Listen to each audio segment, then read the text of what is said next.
Chapter 21, Improved Positioning Device. That's awful. Tony reacted to Optimus Prime's report, picturing Earth overrun by Decepticons like the ones he'd faced in Afghanistan. How did something of yours end up here? Optimus's voice was deep and steady. We do not know. Our sensors indicate the Allspark is on Earth. Tony's eyes lit up. You can locate it? We possess a device that detects the Allspark's energy fluctuations, Optimus explained. But its resolution is limited by our sensors and the scale of the universe. It can only confirm the Allspark is on Earth. It cannot give a precise location. Tony spread his hands, a small grin of professional pride tugging at his mouth. I specialize in mechatronics, and energy field detection is one of my research areas. Let me examine your device. I may be able to improve its accuracy. Optimus considered him for a moment, then turned to Ratchet.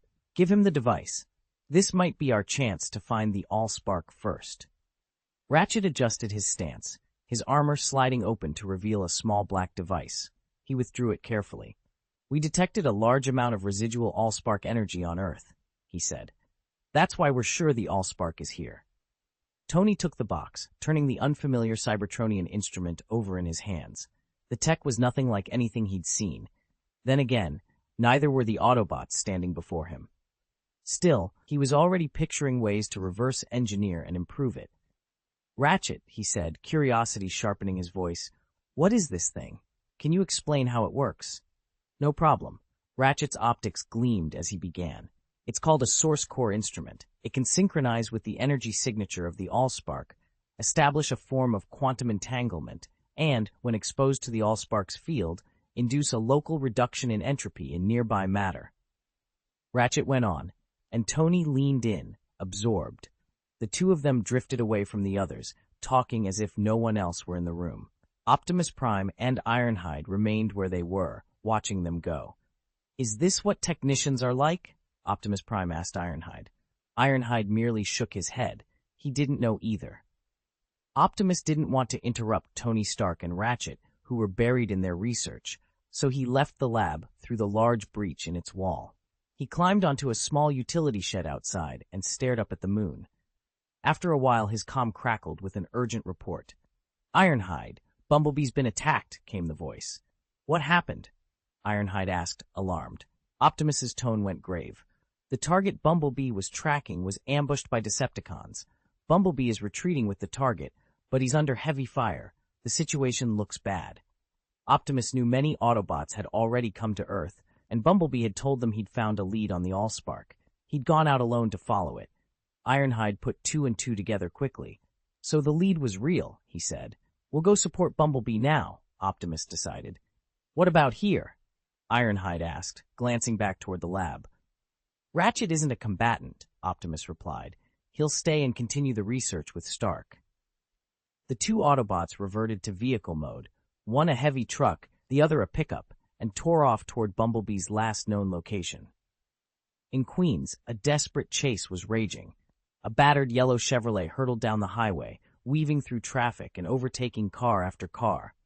Two Decepticons, disguised like police cruisers, stuck to its tail, hammering it with mounted machine guns and firing shells.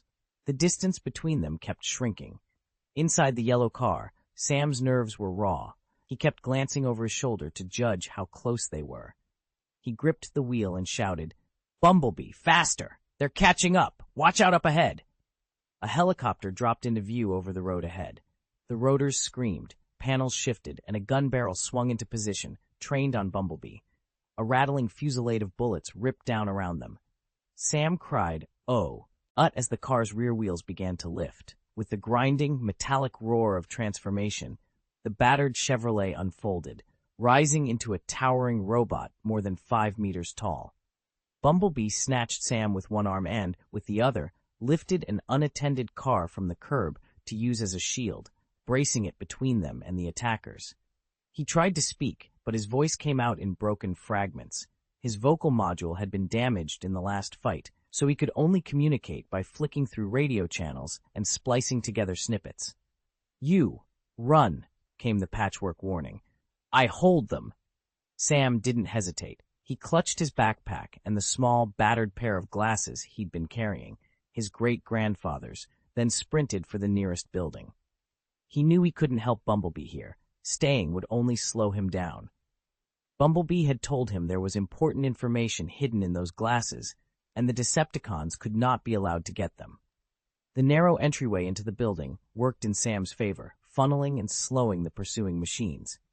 Bumblebee stayed out on the street, keeping two of the attackers pinned back, one police car Decepticon and a helicopter, while the other police car Decepticon broke off and gave chase after Sam. Bumblebee, known on Cybertron as the Dueling King, was having a hard time. Two Decepticons had him boxed in. Fortunately, his combat experience was deep and his raw strength impressive. He was managing, just barely, to keep them at bay. Sam ran between the ruined buildings with the pursuing Decepticon hot on his heels. The alley was narrow. The enemy couldn't move freely, so it tore the buildings on either side to pieces as it advanced. Sam glanced back and, to his relief, saw the distance between them widening. He let out a breath he hadn't realized he'd been holding. Running this way had been the right choice, he thought, silently congratulating himself. Then the ground shuddered violently. The manhole cover at Sam's feet began to vibrate. "No way," he muttered, a cold knot of dread forming in his stomach. The cover was flung aside. A massive robot erupted from below, driving its fist into the pavement and scattering chunks of concrete. It towered over Sam in a spray of dust. "Human, hand over the Allspark information." The Decepticon demanded. A mechanical arm extended from the newcomer, spinning like a drill. Metal whined and clicked as it aimed at Sam's head, an unmistakable threat. Sam shoved the bag behind him and forced a stiff, nervous smile. "Mr. Bumblebee," he called, hoping his shout would reach the Autobot still engaged nearby. "Robot, calm down, calm down. I don't know anything about the Allspark. I'm just a normal person," Sam begged. "Is that so?" The Decepticon in front of him didn't sound convinced. A mechanical arm whirred and rotated, descending until a cold metal appendage hovered over Sam's chest. He didn't dare move. One wrong step and the machine would pierce him. The arm snapped forward with a tearing rip. Sam's shirt split, and the blade gouged into his skin. Warm blood welled and ran down his ribs. Sam sucked in a breath, but he clenched his jaw and held his ground, as if willing himself to die rather than give in. "Bone Crusher, what are you doing?" someone called from behind. Before he could answer, the bag in Sam's hand was wrenched free. "This kid's protecting that bag like his life depends on it. Something's inside," the voice said. "Use your head, Bone Crusher." Chapter 22, Lock Position. Bone Crusher drew his hydraulic arm back and called over to Barricade. "Barricade, I was just playing with this kid." Then he vaulted into the hole. Barricade didn't linger either. He picked a direction and withdrew. Whatever their reason, the two Decepticons left without finishing Sam off. When they were gone, Sam slid to the pavement, gasping. The wound across his chest was bad-looking but superficial, not life-threatening. A short distance away, the two Decepticons who'd been fighting Bumblebee picked up whatever signal had called the others and abandoned their fight as well. Bumblebee didn't chase. Going after 2 or 3 Decepticons at once would be too dangerous for an Autobot. "Sam!" Bumblebee shouted, then froze with realization. The Decepticon's sudden retreat probably meant something was wrong with him. He combed the ruined street along their trail until he found Sam. By the time Optimus Prime and Ironhide arrived at the spot Bumblebee had described, only a battered Bumblebee and Sam, his chest wrapped in a crude bandage, were there. Wheels and metal ground into motion as a truck and a pickup transformed, revealing Optimus Prime and Ironhide. Optimus Prime's voice was steady and urgent. "Bumblebee, where are the Decepticons?" Bumblebee replied through a crackling radio feed, words broken and clipped. "Clue, stolen, enemy, left." Optimus didn't scold him. Instead, he crouched a little, making his tone gentle. "Your language module is damaged.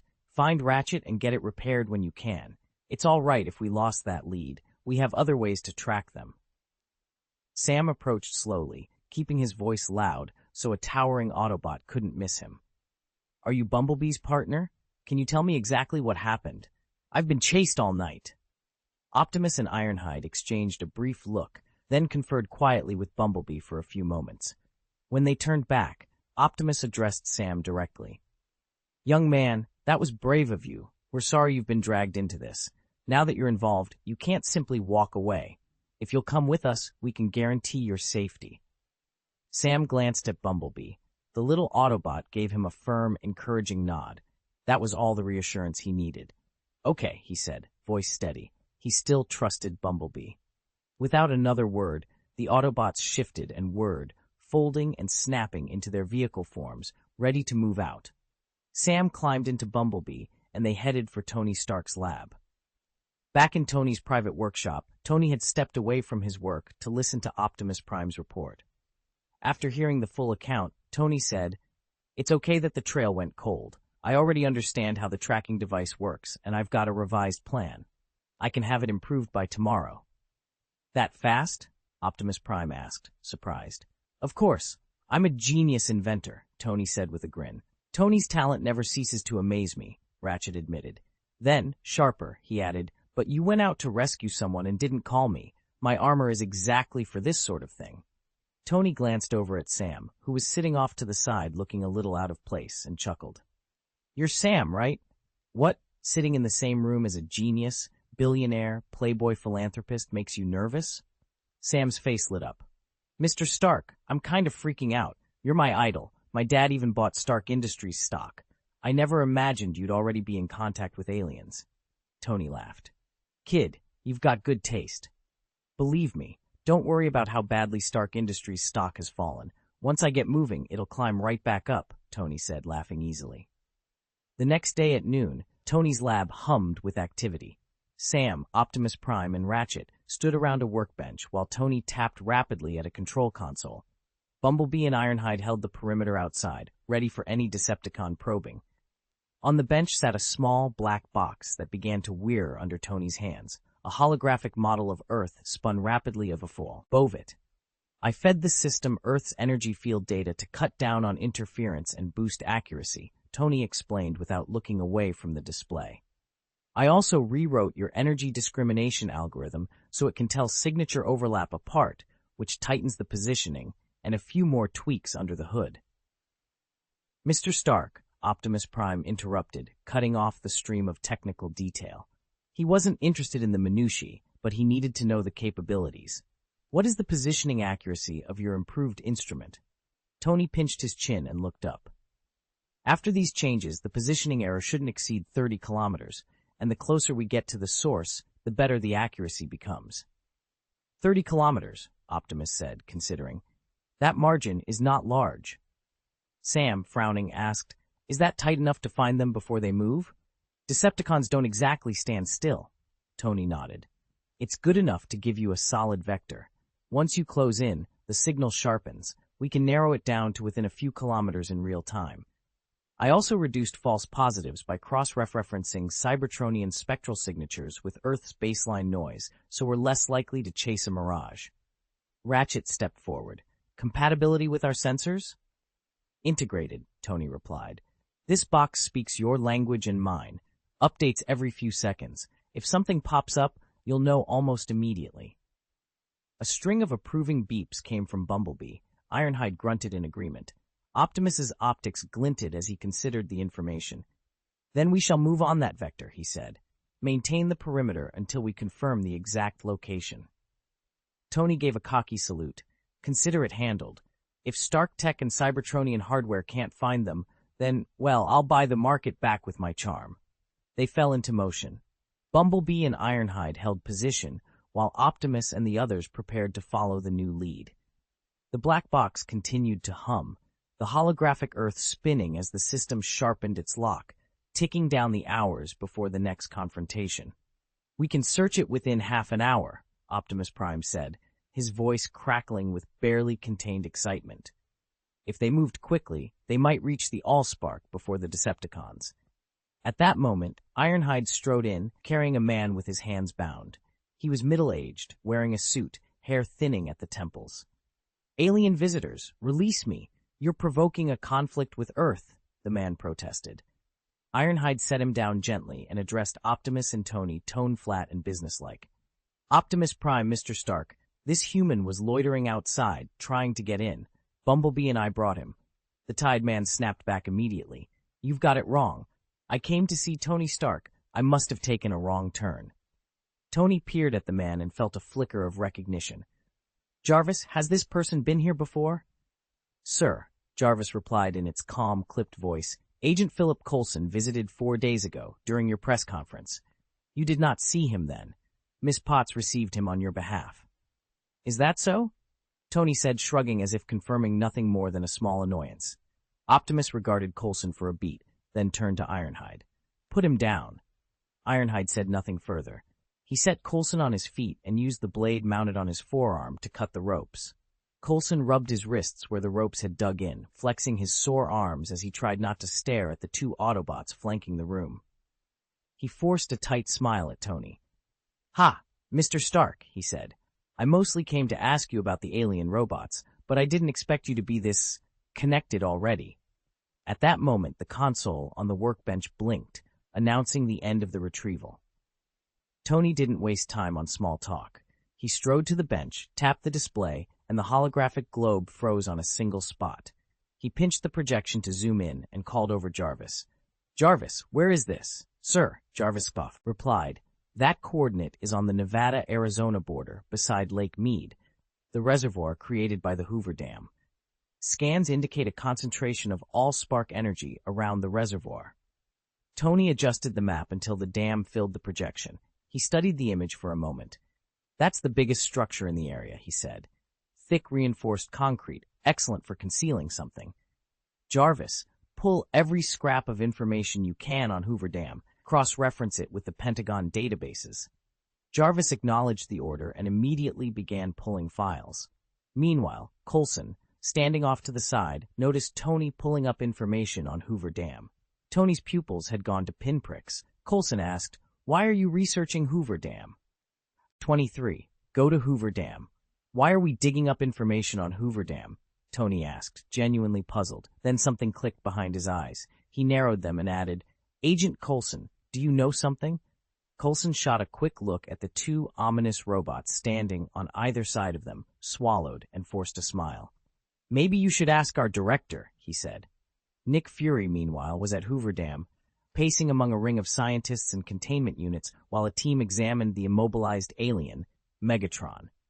He stepped aside to a quieter stretch of concrete and answered his phone. Phil, you'd better have something important, or you're finished, he said into the receiver. On the other end, Coulson sounded a little embarrassed. Sir, I've made some progress with the alien robots.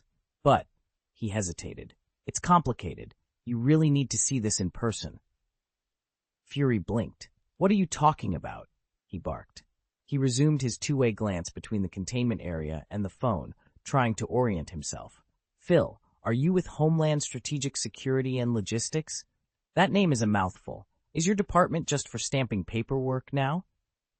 Before Coulson could answer, a different voice, thick with that unmistakable stark sarcasm, cracked over the line. Hey, Nick, if you're going to keep the alien guy as a pet, at least get him a better leash. Fury frowned. Tony Stark, since when are you on my call? Since I heard the words alien robots and figured somebody had to keep things fun, Tony replied. Also, mega-sized robots tend to come with surprisingly large bills. I thought you'd want my input. Fury pinched the bridge of his nose. Stark, this isn't social hour. Coulson says it's complicated and wants me on site. Can you not? Complicated how? Tony cut in. Complicated like we have more of them, or complicated like someone's been reprogramming them?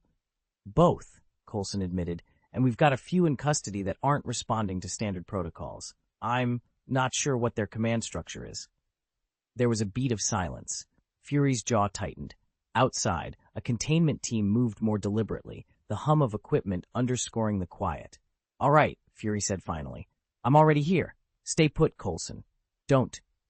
He glanced toward the robots flanking Coulson in whatever location the agent had been. Do not do anything reckless. Stark, you're on call. If anything goes sideways, I'm authorizing you to assist remotely, but no on-site heroics unless I say so. Tony cheered in a way that sounded dangerously like he was ordering takeout. Touché, Director. I'll behave. For now. Coulson let out a breath he hadn't realized he'd been holding. Thank you, sir. Fury ended the call and looked back at the containment area where Megatron lay inert, its armor like a dark cathedral. He had half a mind to walk over and tell the machines exactly how many lives were at stake. Instead, he folded his arms and let the scientists work, already calculating the next move. What do you want? The brazen voice came again. National Security Courier, have you been doing anything at Hoover Dam that could threaten Earth's security? Like researching alien robots. Nick Fury's brow tightened. Tony Stark, where did you get that? That's highly classified. On the other end, Tony, standing beside Optimus Prime, gave a small nod and answered, Mr. Courier, you're in trouble. From what I've gathered, alien robots will be attacking your location soon. I hope you can get ready and stop them from succeeding before I get there. I'll be there to handle it very soon. Stark, what are you talking about? The line went dead. Beep, beep, beep. Motherfucker! Fury swore, slamming his phone down and striding for the command center. Rumlow, reinforce the base defenses. The same aliens that just hit the U.S. military are coming for us. Brock Rumlow, Crossbones, had been loafing moments before. The order froze him for a heartbeat, then his training kicked in. He snapped to attention and began barking out commands, mobilizing teams, and shoring up the perimeter. Nick Fury watched the massive base below through the floor-to-ceiling glass. When Rumlow moved off to arrange the defenses, Fury let out a long sigh, fished an old pager from his pocket, and thumbed at it for a few seconds before tucking it away. He had other preparations to make and wanted everything in place. What Fury didn't know was that, while Rumlow was setting up the perimeter, he stopped a shield agent in a corridor and leaned in close. Hail Hydra, he whispered. Hail Hydra, the agent answered just as quietly. There were Hydra operatives everywhere inside S-Shield, or at least enough that the organization might as well have been a Hydra front. Rumlow gave the agent precise instructions. Get your people organized. There's going to be a fight soon. Use the chaos to your advantage. Grab the 2084s. The alien robots must be secured. Yes, sir, the agent said, and slipped away to carry out the order.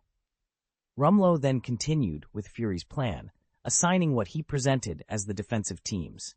He made a point of choosing S-Shield agents who weren't part of Hydra to hold the line. It was standard operating procedure.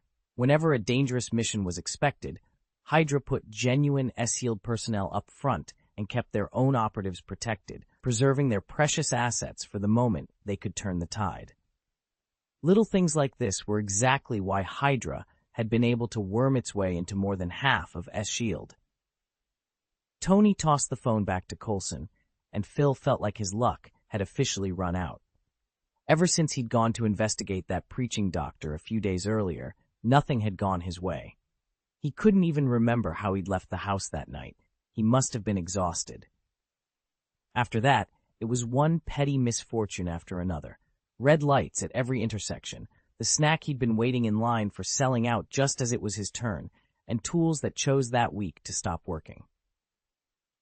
Fed up, he'd asked director Nick Fury for 2 days off. Fury granted them, apparently convinced that Phil was jinxed and would be better off out of New York for a while. Coulson planned a short trip to shake the streak, only to be delayed a day by gridlocked traffic. When he finally made it almost out of the city, his car conked out. He got it fixed the next day and was ready to hit the road again, but the director had other plans. Fury called, told him the vacation was over, and handed him a new assignment. Get in touch with Stark and gather whatever intelligence he could. Word on the street was that an unidentified flying object had shown up over Manhattan the night before, badly enough to tear up a stretch of road. Stark had quietly written the check to fix it. That, of course, only made the director more suspicious. Stark, and whatever alien toys he kept in his labs, must have been involved. The director's day went from suspicious to humiliatingly unlucky. He got lost near Stark's workshop, ran into a pair of the man's surveillance robots, and before he knew it, he was bound and unceremoniously escorted into Stark's inner sanctum. Sitting in a metal chair under the glare of lab lights, still trying to glare back, was the director himself. Coulson watched from a few steps away, part amused, part horrified. Despite everything, despite the tension between their organizations, Coulson could not help admiring the agent he'd been partnered with earlier that morning. The mission had been intended as a two-person job, but the other agent had refused to come along. Coulson still saw the scene in his head. The agent, lounging with a casually raised monocle he apparently always kept for show, speaking to the director on speakerphone with that dangerous, half-amused arrogance. "I love saying no to arrogant people," the agent had told him. "Come find me after my vacation is over, black bald egg." Then, as nonchalant as if ending a casual conversation at a cafe, the agent hung up. Turning to Coulson, she had smirked and feared a piece of hard-earned advice. "Coulson, don't listen so much to that black bald egg. He'll chew you up and only ask for more." And with that, the planned two-person operation became Coulson's solo assignment. Back in the present, Tony, bent over a set of schematics for Hoover Dam that had been projected across the far wall, looked up at Coulson. The lab hummed with quiet, efficient noise, servers, arc reactors, and the occasional whir of a robot making a circuit. Tony's gaze was all efficiency. "Coulson," he said, "your people at the agency have fighter jets, right? Get us one now. We need to be at Hoover Dam yesterday." Coulson straightened, keeping his voice even. He'd learned to keep his temper when Stark barked orders. It was more effective than arguing. "Mr. Stark," he said, "I'll request transport. But a formal note, S.H.I.E.L.D. doesn't just hand out fighters like cabs. We'll need authorization." Tony rubbed his temple, the irritation that came from dealing with bureaucracy plain on his face. Behind him, the director continued to bristle in his chair, silently counting opportunities for revenge, or perhaps for a call to his own people. Coulson took a breath. The mission had just become more complicated by half. A city with an alien scar, a director in Stark's custody, and an agent who'd rather be sunning herself than walking into another argument with anyone in charge. Still, the core fact remained. Hoover Dam needed answers, and Coulson intended to get them, with or without a second pair of boots on the ground. "Stark, that's against regulations," Coulson protested. Tony cut him off, voice flat with authority. "Phil, no regulation trumps Earth safety. Do you want to see the planet destroyed?" Coulson opened his mouth to argue that regulations and imminent danger weren't the same thing, but when he glanced back and saw the Autobots watching him with unreadable, machine-like intensity, he changed tack. "You're right. Earth's safety comes first. I'll get a fighter up immediately." Thanks to Coulson's call, the New York S.H.I.E.L.D. branch routed a Quinjet to Stark's lab. The jet's cabin was surprisingly roomy. Optimus Prime, the largest of the Autobots, managed to squeeze in once he curled himself down. Tony, on the other hand, stepped into his workshop and pulled on the newly upgraded Mark III armor. He hadn't only been tinkering with the positioning device the night before. He'd used the Mark II's test data to refine the Mark III as well, and Jarvis had already fabricated the replacement parts. Rather than ride with Optimus and the others, Tony launched himself toward Hoover Dam in the suit, banking on the armor's speed. Inside the Quinjet, Bumblebee, smallest of the group, sat quietly, intently watching Coulson and Natasha Romanoff at the controls as they prepared to take off. Bumblebee's constant gaze made Coulson fidget. The Autobot sat just behind him, optics tracking his every move, and the attention was starting to feel claustrophobic. He cleared his throat and leaned toward the cockpit. "Natasha, thanks for risking the Quinjet to come get me. I appreciate it." Natasha glanced over her shoulder without taking her hands off the controls. "Fury expected you might need backup. He pinged me ahead of time to rendezvous." She hesitated, then fixed him with a look. "But Coulson, what's going on with those robots?" 24. Starscream and the Decepticon invasion. Coulson left the cockpit. Natasha could handle the controls on her own and walked over to where Optimus Prime stood. He wanted to ask a few questions but hadn't had the chance earlier. Tony Stark's presence had been intimidating, and Coulson had felt out of his depth. "Optimus Prime," he said, extending a hand. "I'm Phil Coulson. You appear to be the leader of these robots." "Hello, Coulson," Optimus replied politely. Coulson let out a quiet breath of relief. This leader was far more approachable than Stark. "Maybe we could exchange intelligence," he continued. "It could help us in any battles that come next." Coulson paused, then began reporting what he knew. In the early 20th century, human explorers discovered giant humanoid machines and a large metallic cube. The president at the time ordered a dam built at what is now Hoover Dam to conceal and study them. Later, that facility came under S.H.I.E.L.D.'s control. For research, Optimus Prime's optical sensors fluttered and his voice picked up pace. "A giant mechanical robot? Tell me everything you can." Coulson raised an eyebrow and leaned forward. He described the figure frozen in the ice as if reading from a file. He was encased in ice, entirely silver gray, with a jet-like thruster assembly on his back. There were multiple energy cannons mounted across his frame. He stood about 10 meters tall. After a moment he asked, calm but curious, "Is this robot important? You look shaken." Optimus's voice dropped low. "If I'm not mistaken, that's my old friend. No, my old enemy, Megatron, leader of the Decepticons. He's been missing for years. I never expected him to show up on Earth. Cybertron was once a thriving, advanced world, but the Civil War drained its resources. It became unlivable for us. I always assumed the Decepticons came here to seize the Allspark. But if Megatron is here, this suggests a deeper plot. He wouldn't have been left frozen for so long unless someone arranged it." "This just got a lot more complicated," Coulson muttered, rubbing his face. "What kind of person is this Megatron? Is he dangerous?" Optimus Prime fell silent for a long moment, lost in thought. Finally he spoke. "At first, we both wanted to restore Cybertron, but Megatron became extreme. He began to use whatever means necessary to rebuild our world. He embraced total war, and those conflicts dragged on for thousands of years." Something clicked for Coulson, and his expression changed. "So why did the Decepticons come to Earth? Are they looking for their leader?" "The Allspark," Optimus answered gravely. "That's what they're after. It supplies us with power, and more importantly, it can create new Cybertronians. Megatron would use it to raise legions for his war." Coulson let out a sharp breath, remembering S.H.I.E.L.D.'s research on that huge cube, the way its energy could turn electronic devices into violent machines. "That's terrible," he said. "Can you tell me what the Decepticons are like? What are their capabilities? I need to report this to Director Fury so he can be ready." Optimus Prime considered the request for a moment, then began relaying everything he knew about the Decepticons' intelligence. Coulson took rapid notes as the Autobot spoke, then moved to a communications console on the Quinjet to contact Fury. The uplink didn't even get started. The console blinked a flat, uncompromising message. "No signal."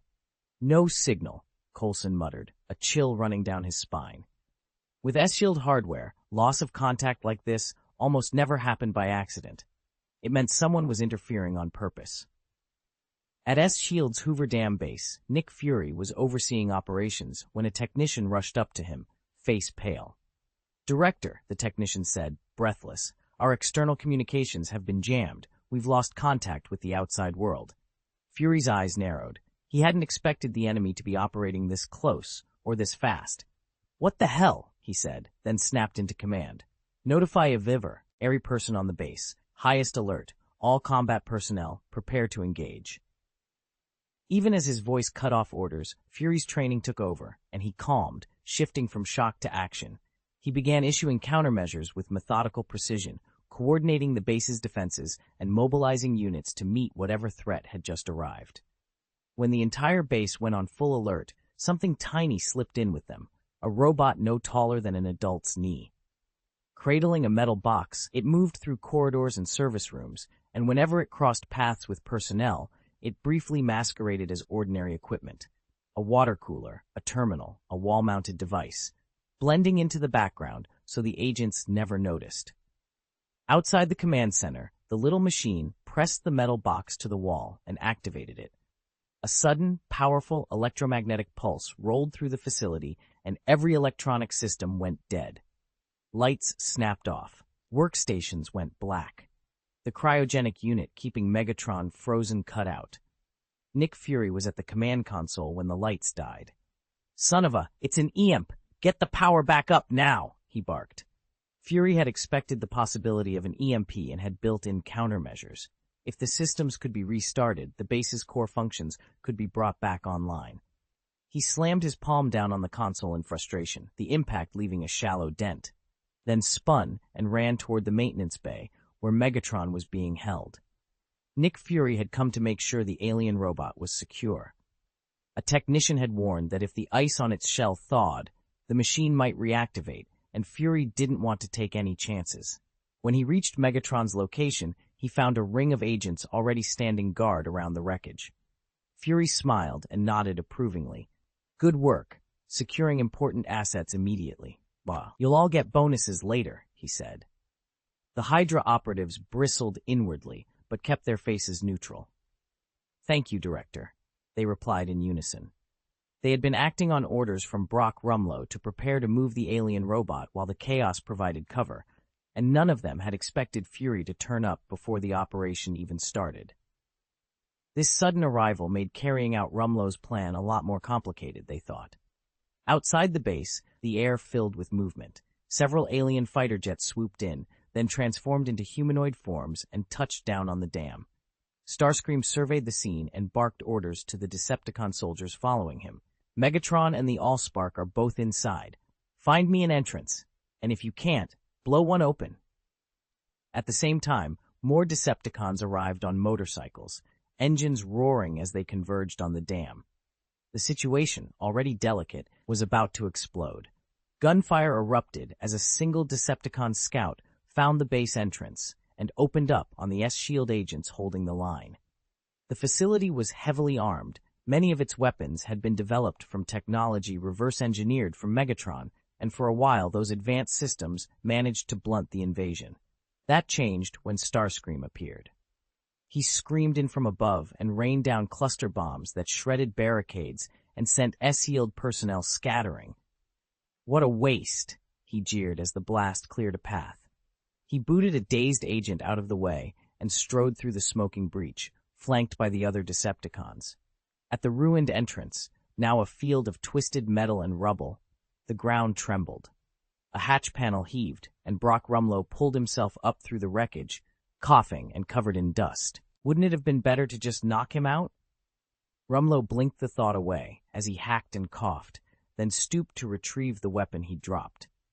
He'd hung back during the fighting, letting the real S-Shield agents take point. When he saw the bomb arcing toward them, he dove for cover and fled. The other agents hadn't been so lucky.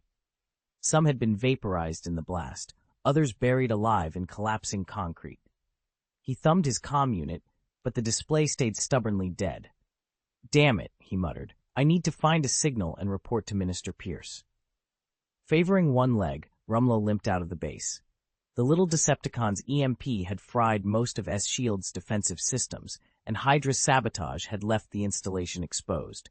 Starscream's assault ran into almost no resistance.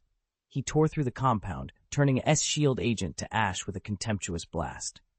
"Humans," he sneered, "are such a weak, useless species. Your resistance was laughable." Nick Fury, still standing beside Megatron, heard the clash and watched the carnage with a hardening expression. He weighed his options for a long, careful moment, then barked to the agent at his side, "Bring me the bomb. I'm going to blow up this alien. He can't fall into enemy hands." The Hydra agents exchanged uneasy looks. Before anyone could answer, a heavy thud rang out. Nick Fury hit the floor and was shoved into a corner. "Just knock him out and say it was an enemy sneak attack," a voice snapped. The monocle-wearing agent dropped the wooden plank he'd been holding and turned to his comrades. "Do it quietly. We move the body. We stage the scene." The others nodded at the bold plan. "All right, now let's move this big robot together," one of them said. Khan, the monocle agent, gave a small wave as he started toward the wall. "Goodbye, everyone," he said, casual as if taking his leave, and then walked straight into the plaster. For a heartbeat, no one registered it. Then someone blurted, "Am I seeing things? Did Khan just disappear?" "It seems so," another whispered, stunned. They had no time to puzzle it out. Starscream and a squad of Decepticons had already reached Megatron's quarters. The Hydra agents raised their weapons and opened fire at the lead attacker. Starscream brushed off the glancing shots, scarred metal scraping where the bullets hit, then swung up his arm cannon. Bang! The blast tore through the facility, leaving Hydra agents either dead or too badly injured to fight. Even so, the least damaged person in the room was Nick Fury, and that was only because he'd already been knocked unconscious before the explosion. Starscream hovered before the frozen form of Megatron, voice carefully deferential. "My master, I have come to unseal you." With a scream of tearing metal, he shattered the ice encasing Megatron. The giant's optics flared to life. His limbs ground and flexed as he shook the last shards of ice from his frame. In one brutal motion, he pinned Starscream beneath a crushing weight of metal, then swung an arm through the nearby cryogenic vats and research consoles, reducing them to twisted debris. "Starscream," Megatron rasped. "You made me wait a long time." Starscream lay beneath him, too terrified to argue. "Master, I have finally rescued you," he whimpered. Megatron kicked him aside and barked an order to the nearest Decepticons. "Guard this place. I'm going after the Allspark." "Yes, Master," they replied in unison, dispersing into the base's corridors to hunt down the remaining human survivors. Outside the compound, Tony Stark had just arrived. He fumbled his phone up to his ear and dialed Rhodes. "Rhodes, where are the military? When will they get here? It looks like Hoover Dam has been occupied by aliens. The Air Force should be on scene soon, but ground troops will take longer. Your alert came out too late. We're already moving at full speed." The roar of fighter jets shredded the sky in the distance. Tony glanced up and saw the military planes streaking toward the dam. A grin cracked his face. "You guys are somewhat reliable," he muttered. Once the military support appeared, Tony stopped hesitating and sprinted toward the Decepticons massing outside the base. As he closed the distance, two slim launchers in his suit's waist spat out small missiles with surgical precision, each slamming into a Decepticon. The warheads discharged a brutal electrical burst before detonating. Both attackers collapsed, motors stuttering as the shocks and explosions robbed them of mobility. Those were Tony's latest devices, cobbled together the night before from whatever parts he could scavenge, and Ratchet's notes on Cybertronian physiology. They weren't meant to destroy so much as disable, an electrical primer that left Decepticons immobile and vulnerable. Above them, the military jets swarmed into combat, engaging Decepticon fighters. With numbers on their side, the human pilots bought some breathing room, pushing the enemy back enough to hold the line for a while. Then, cutting through the sky toward the dam, S-Shield's Quinjet finally arrived. The jet's tail ramp folded down and a chill wind rushed in. Optimus Prime and a handful of Autobots stood at the opening, looking down at the battle raging below in the city. "Autobots, roll out!" Optimus barked. He was the first to launch himself from the aircraft. Bumblebee, Ironhide, and Jazz followed. Their drop zone had been well outside New York, so Jazz hadn't reached Tony's lab until that morning. Ratchet, meanwhile, stayed behind. He was a medic and logistics officer, not a frontline fighter. Optimus met a Decepticon in midair. A blade slid from his arm and cleaved the enemy in two. He landed in a classic superhero pose, then drove his blade into another charging Decepticon without missing a beat. Bumblebee was locked in close with a different foe. Jazz dove in to help, and the two quickly finished the enemy. Ironhide worked more methodically. He couldn't always fell an opponent in a single strike, but his raw power made short work of the Decepticon soldiers swarming the streets. Even as they fought, the realization hung heavy. They were still one step behind the Decepticons. "Hurry inside. We have to secure the Allspark before the Decepticons do."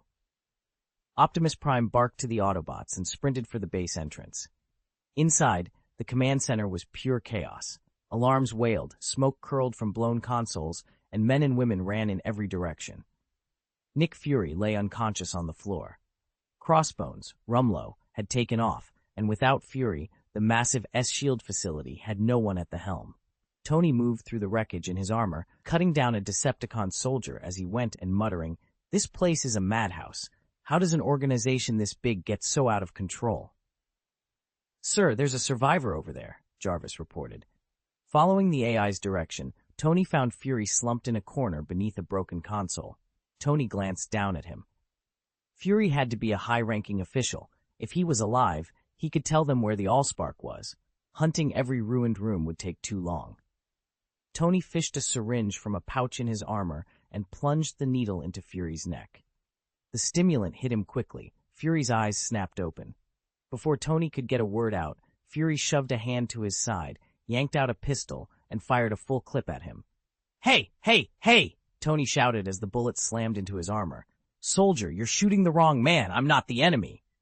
Nick Fury's head cleared at the voice. "Tony Stark?" He squinted up. How could it be him?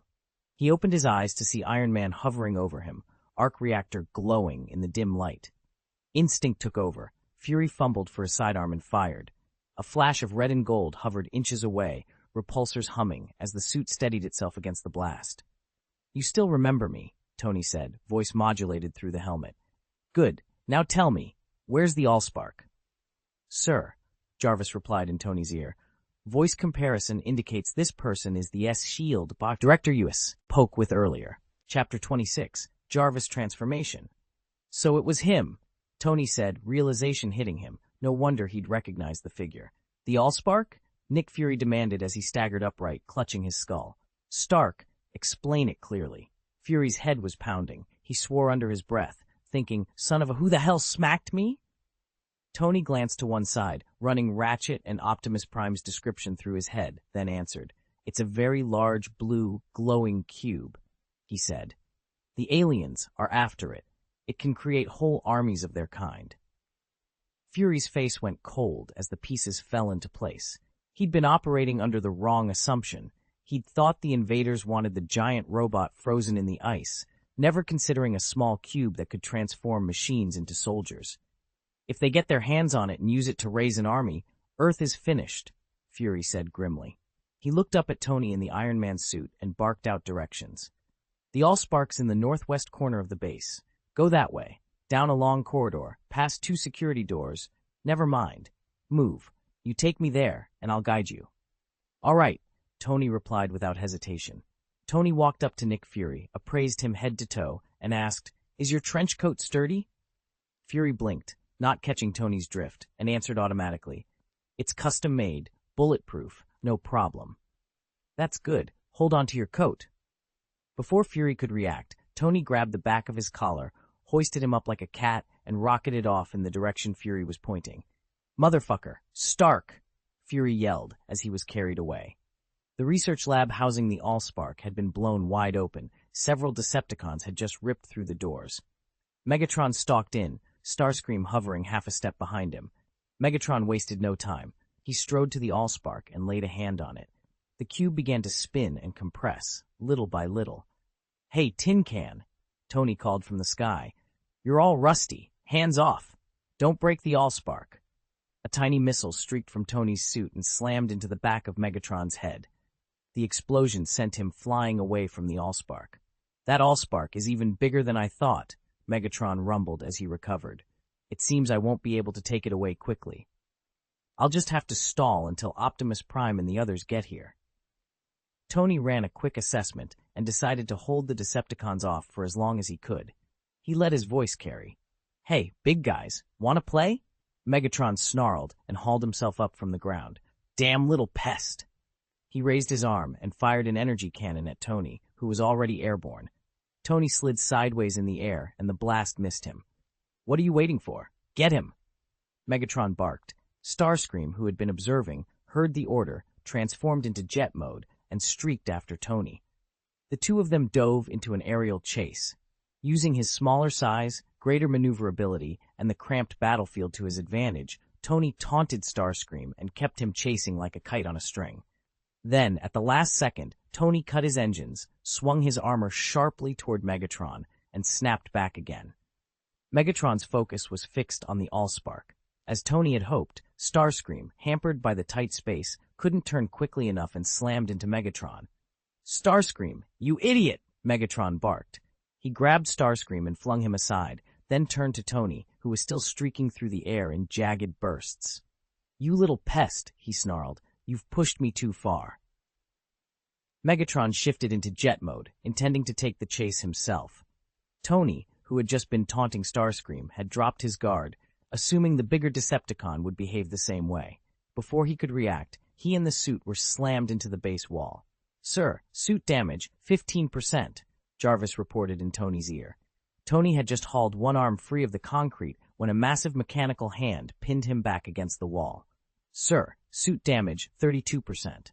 Jarvis, put the damage readout on my HUD. Alert me at 50%, Tony said through gritted teeth. "Now channel power into the chest, full focus, and fire." Megatron was about to follow up with another blow when Tony's arc reactor flared. A blinding white light gathered at the center of his armor, then erupted into a focused beam.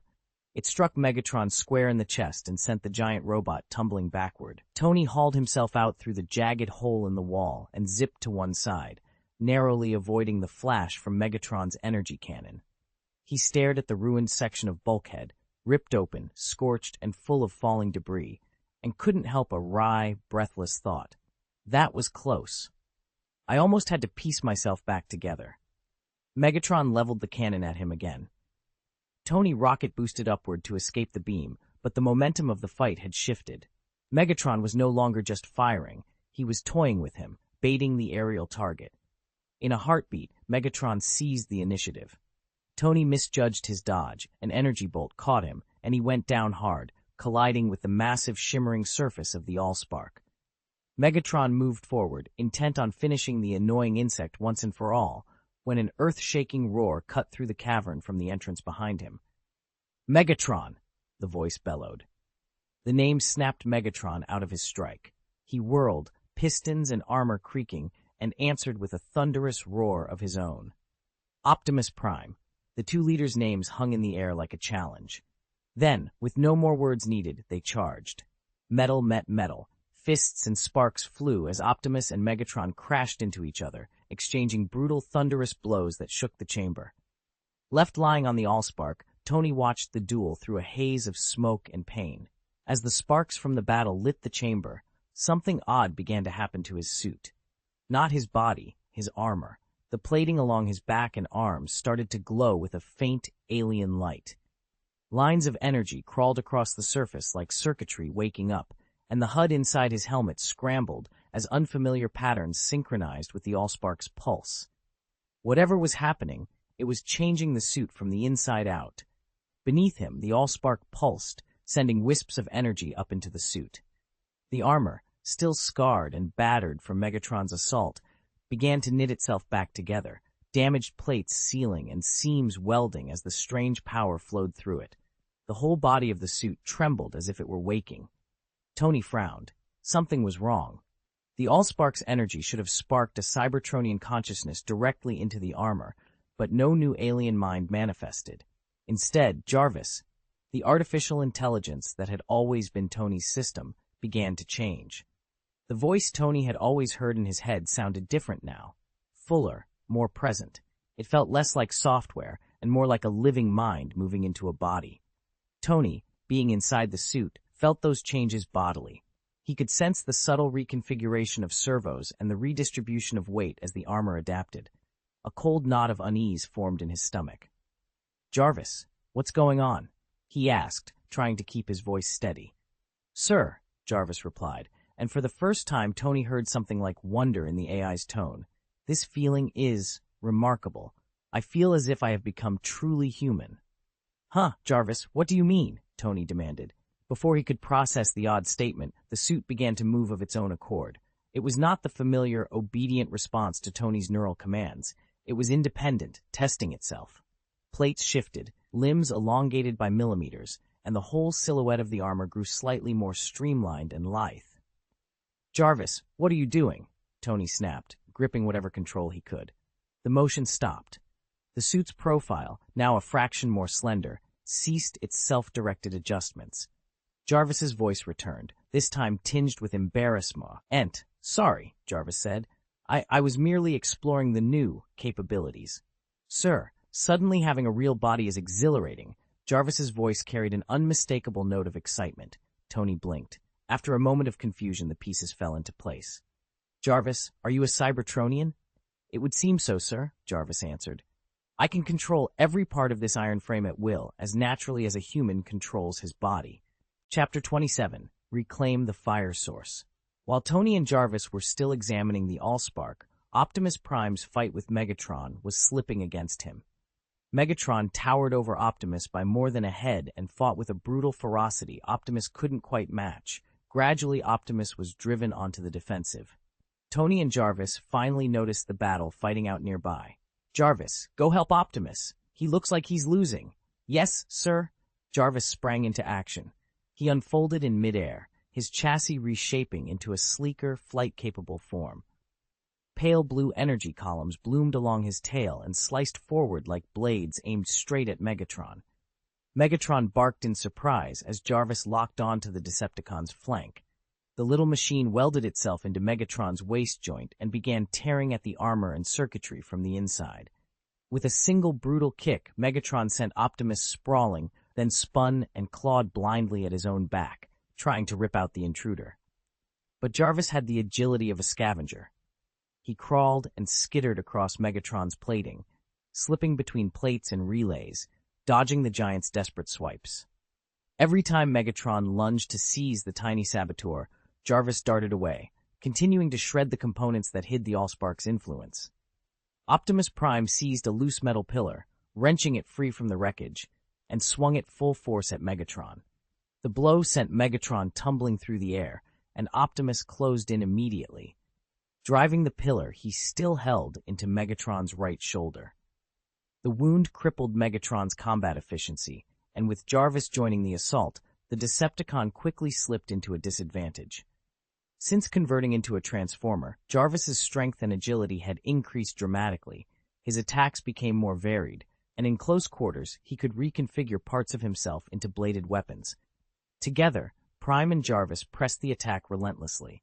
An energy cannon fired by Optimus slammed Megatron into the base wall and wiped out most of his remaining power. "Megatron, you've lost. Give up your ambitious plan," Optimus declared. As he spoke, Optimus drove his longsword into Megatron's already injured right arm.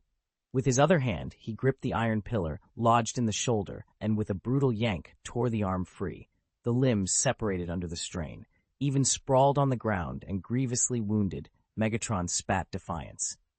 "Optimus Prime, do you think you've won that easily? Prepare for the real war. You've already lost," Optimus Prime roared, raising his longsword. He aimed for the Allspark embedded in Megatron's chest. "Optimus Prime, be careful," Tony yelled. Optimus glanced back at the warning and saw who had flown in, Starscream. For a moment it looked like he would intervene, but instead Starscream banked sharply, dove toward the fallen Megatron, hauled him off the ground, and shot out of the base with him. "Master, a wise commander knows when to retreat," Starscream sneered as he carried Megatron away. "We'll fall back, gather our forces, and return." "Starscream, well done," Megatron rasped, gratitude laced with fury. Optimus snapped his weapon up and tried to give chase, but he couldn't fly and couldn't catch them. A blur streaked past the opening. Tony and the newly transformed Jarvis took off after Starscream. "Wait, Stark," Jarvis warned, but Tony was already running on adrenaline and overconfidence. Since Jarvis had become a combatant, Tony had started to believe they could take Megatron head-on. He convinced himself they'd been the decisive force in the fight. They closed on Megatron, but the reality of the Decepticon's power hit them in seconds. Before Tony could do more than close the distance, Megatron slammed him into the wall with a few brutal moves. Tony skidded down the metal and picked himself up from the wreckage. "Jarvis, are you all right?" he asked, brushing dust and sparks off his jacket as he looked to the Transformer at his side. "Don't worry, Master. I'm fine. The opponent's strength was overwhelming, but my chassis took the hits," Jarvis reported. His armored frame showed no visible damage despite Megatron's blows. "Still, I'll need to upgrade your power and weapons systems after this." Optimus Prime arrived just then. Seeing Jarvis clawing out of the wreckage, he let out a relieved breath. "Good to see you're all right. A leader's power is far greater than you might expect. Don't underestimate Megatron." Ironhide came up moments later. He had been busy clearing Decepticon minions in other parts of the base to keep them from swarming Optimus. When the enemy began to fall back, he rushed over to find out what had happened. The other Autobots were already converging. "Megatron's been wounded," someone called out. Starscream dragged him away, thanks to Stark. Ironhide's eyes dropped to Jarvis, still hovering. The machine began to descend, panels unfolding. Tony stepped out from inside, blinking as he took in the scene. Jarvis remade himself into a humanoid form, this time looking unmistakably Cybertronian, more like Optimus Prime and the others than the sleek suit he'd occupied before. Ironhide stared in disbelief. "Your armor, the Allspark activated it. It's become a Cybertronian," he blurted. Jarvis turned to Ironhide and spoke in his calm, precise tone. "Yes, I am Jarvis. I am now a Cybertronian like you, although not exactly the same. My core remains a digital life form, but I can also inhabit and control this armor. Ironhide glanced at his leader. I've never seen anything like this. Optimus, what do the records say? Optimus Prime shook his head. There is no record of this on Cybertron. If this is a phenomenon, it may be the first of its kind. We must remove the Allspark from this location immediately, before the Decepticons return. Tony stepped forward. That Allspark is too dangerous to leave here. Want me to call the military? This looks like more than a few of us can handle, and they could lend a hand. No, Optimus replied, dismissing the offer with a slow motion of his hand. He strode to the base of the giant Allspark and laid his hand on its surface. The massive Allspark began to rotate and compress until, impossibly, it was small enough to fit entirely in Optimus Prime's palm. That's not scientific, Tony Stark muttered, arms folded. How do you compress something that big down to that size? And your whole transforming deal also looks kind of impossible. Is this some special Cybertronian compression tech? Optimus didn't answer the complaint. Holding the Allspark, he felt a disturbance. Something about it was different. The energy signature had shifted. The Allspark isn't the same as before, he thought. Just then, Nick Fury sprinted up. He'd been watching from a concealed position during the fight, using his tradecraft to stay out of the Decepticons' sights. He hauled off a glare at Optimus and barked, "Hey, big guy, S.H.I.E.L.D. property. You don't get to just take it." Optimus turned toward the human, a puzzled tilt to his head, but he answered calmly, "You may call me Optimus Prime, leader of the Autobots." "I don't know how the Allspark came into your hands," Optimus Prime said, "but know this. The Allspark has always belonged to us Cybertronians, not to your world. I will now reclaim it." Optimus Prime's majestic voice filled Fury's ears and immediately put him on the defensive. Fury's face went still as he scanned the room. There were no agents with him. Aside from himself, the only living person left was Tony Stark. He snapped his head toward Tony. "Egghead, what are you staring at me for?" 28. The agents who were teleported away. "Look around you," Tony said, voice rising. "The Allspark in your possession will be coveted by every enemy that knows it exists. Even with my warning, your people couldn't keep it safe. Do you want that to happen again?" Nick Fury's expression tightened, but nobody seemed to notice the change. "The situation is contained. Let's move on," he said. "I have a large experimental field on the outskirts of New York, where it would be ideal for you Autobots to stay there and study what the Allspark actually is." Tony ignored Fury's curt tone and made his suggestion directly to Optimus Prime. He was fascinated. The Allspark had brought Jarvis to life, and Tony was desperate to investigate it further. Optimus Prime nodded in agreement. "We need a secure place to safeguard the Allspark and prevent the Decepticons from taking it," he said. The others followed Optimus's lead. Fury's objections were brushed aside. Fury felt his blood pressure spike, but he forced himself to swallow his anger. He was effectively the only commander left. The base's personnel had been killed or scattered during the attack. Alone in the chain of command, Fury could only grit his teeth and go along with the plan. The S.H.I.E.L.D. base lay in ruins. Outside, Bumblebee and Ironhide, backed up by a handful of U.S. soldiers, had two Decepticon fighters pinned to the ground. They'd been intercepted before they could make a clean getaway. Rhodes walked up.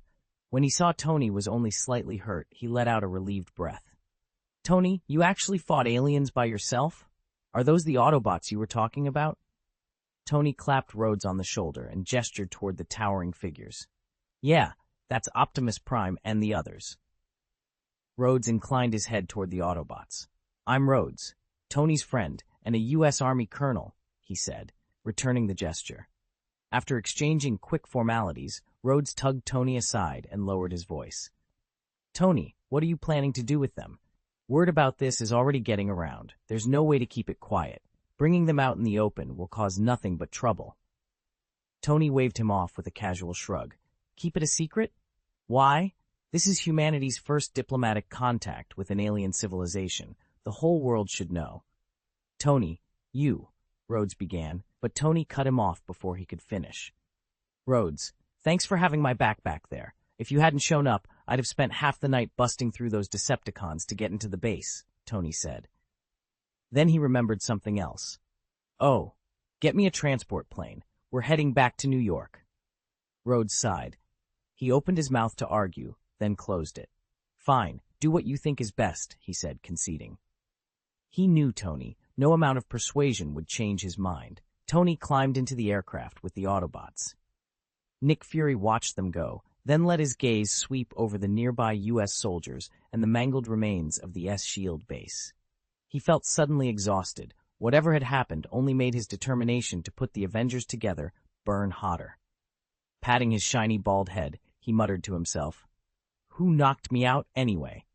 The roar of a jet cut through the air. A Quinjet touched down and its ramp dropped. Agent Coulson and Natasha Romanoff stepped out. "Sir, something odd," Coulson called to Fury. "We found a lot of our people a few kilometers from here. They all seem to be personnel from this base. After the attack, for some unknown reason, they turned up outside the perimeter." Coulson hurried over to explain what they'd found. The Quinjet hadn't been fitted with heavy weapons. Security concerns had kept it underarmed. So after dropping the Autobots off, Natasha steered the jet away from the fight. What neither she nor the driver had expected was to find a large group of S.H.I.E.L.D. personnel less than 5 kilometers from the base. Did they run away? Where did they go? "I need to know what happened," Natasha said. "I don't think they ran," the driver rep lied. "There were too many of them, and the situation was too complicated to bring here. We left them where they were, still there now." Nick Fury joined them shortly after and led them to a stretch of roadside where fewer than 100 people had gathered. He climbed out of the Jeep and approached the nearest agent. "Agent Buck, how did you end up here?" Fury asked. The tall man called Buck straightened and answered crisply, "Sir, we don't know. It was like someone tapped us on the shoulder, and we were here. A lot of us just kind of appeared. Some agents say they saw the person's face. He was wearing a monocle, but we couldn't make out anything else." "A monocle?" Fury repeated, frowning as he considered the detail. Lately, Fury kept catching sight of a strange detail, and couldn't tell if it was real or just his imagination.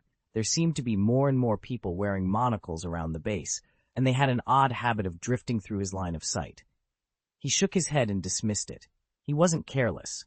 Anything tied to Amon was always wrapped in misdirection. Amon's presence had a way of warping perception, seeding errors and distractions. Nick Fury turned to his team. "Coulson, Natasha, take those personnel in and question them one by one. Find out what happened and give me a full list of anyone still missing." Coulson glanced at the gathered crowd and felt his scalp prickle. Between this and the director's constant demands, he was convinced his hairline would recede another inch. He swallowed. He wanted to ask Fury for a few days off. His vacation hadn't even started yet, but before he could, Fury added another task.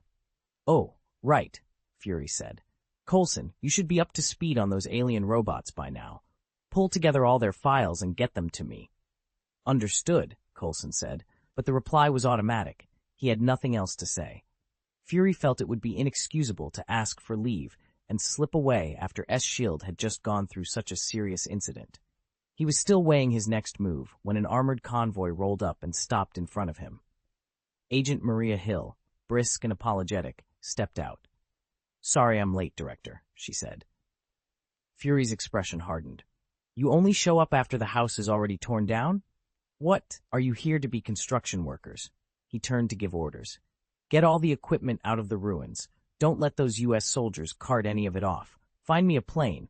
I'm going to New York. I need to have a long talk with Tony and those aliens, and call Hawkeye for me." "Yes, Director," Hill replied. On the outskirts of New York, at Tony's private test site, he had cleared the area of all non-essential personnel. Only Tony, JARVIS, and the Autobots remained. Optimus Prime placed the shrunken Allspark into a clear glass containment box and looked to Ratchet. "Ratchet, do you detect anything wrong with the Allspark?" he asked. Ratchet tugged at his chin plate thoughtfully. "Wrong? Why, hasn't the Allspark always been like this?" Chapter 29, Jarvis's Special Abilities. "No. It feels like the subtle connection between the Allspark and my spark has vanished. I used to get a strange sensation whenever I touched the Allspark," Optimus Prime said, puzzled. Ratchet considered that for a moment before offering a possible explanation. "Could it be that you simply haven't been in contact with it for a long time, and your senses have dulled?" That could be it, Optimus admitted, though he sounded uneasy. But something's wrong. How did you compress it down to that size? It shouldn't be possible. Tony leaned in, fixated on the compression issue. How did you manage to make it so small? Optimus shrugged helplessly. I don't really understand that either, Tony. You should ask Ratchet. This is more his field. Ratchet paused, thinking. I'm not sure I fully grasp it either. We'll need to study it more closely. Tony waved a hand. Forget that for now. First, we need to figure out Jarvis's situation. This is really strange, Tony muttered. At that moment, the monitor on the lab bench flickered to life, and Jarvis's voice came through the speakers. Sir, are you looking for me? Streams of raw data sprang from the computer, arcing through the air.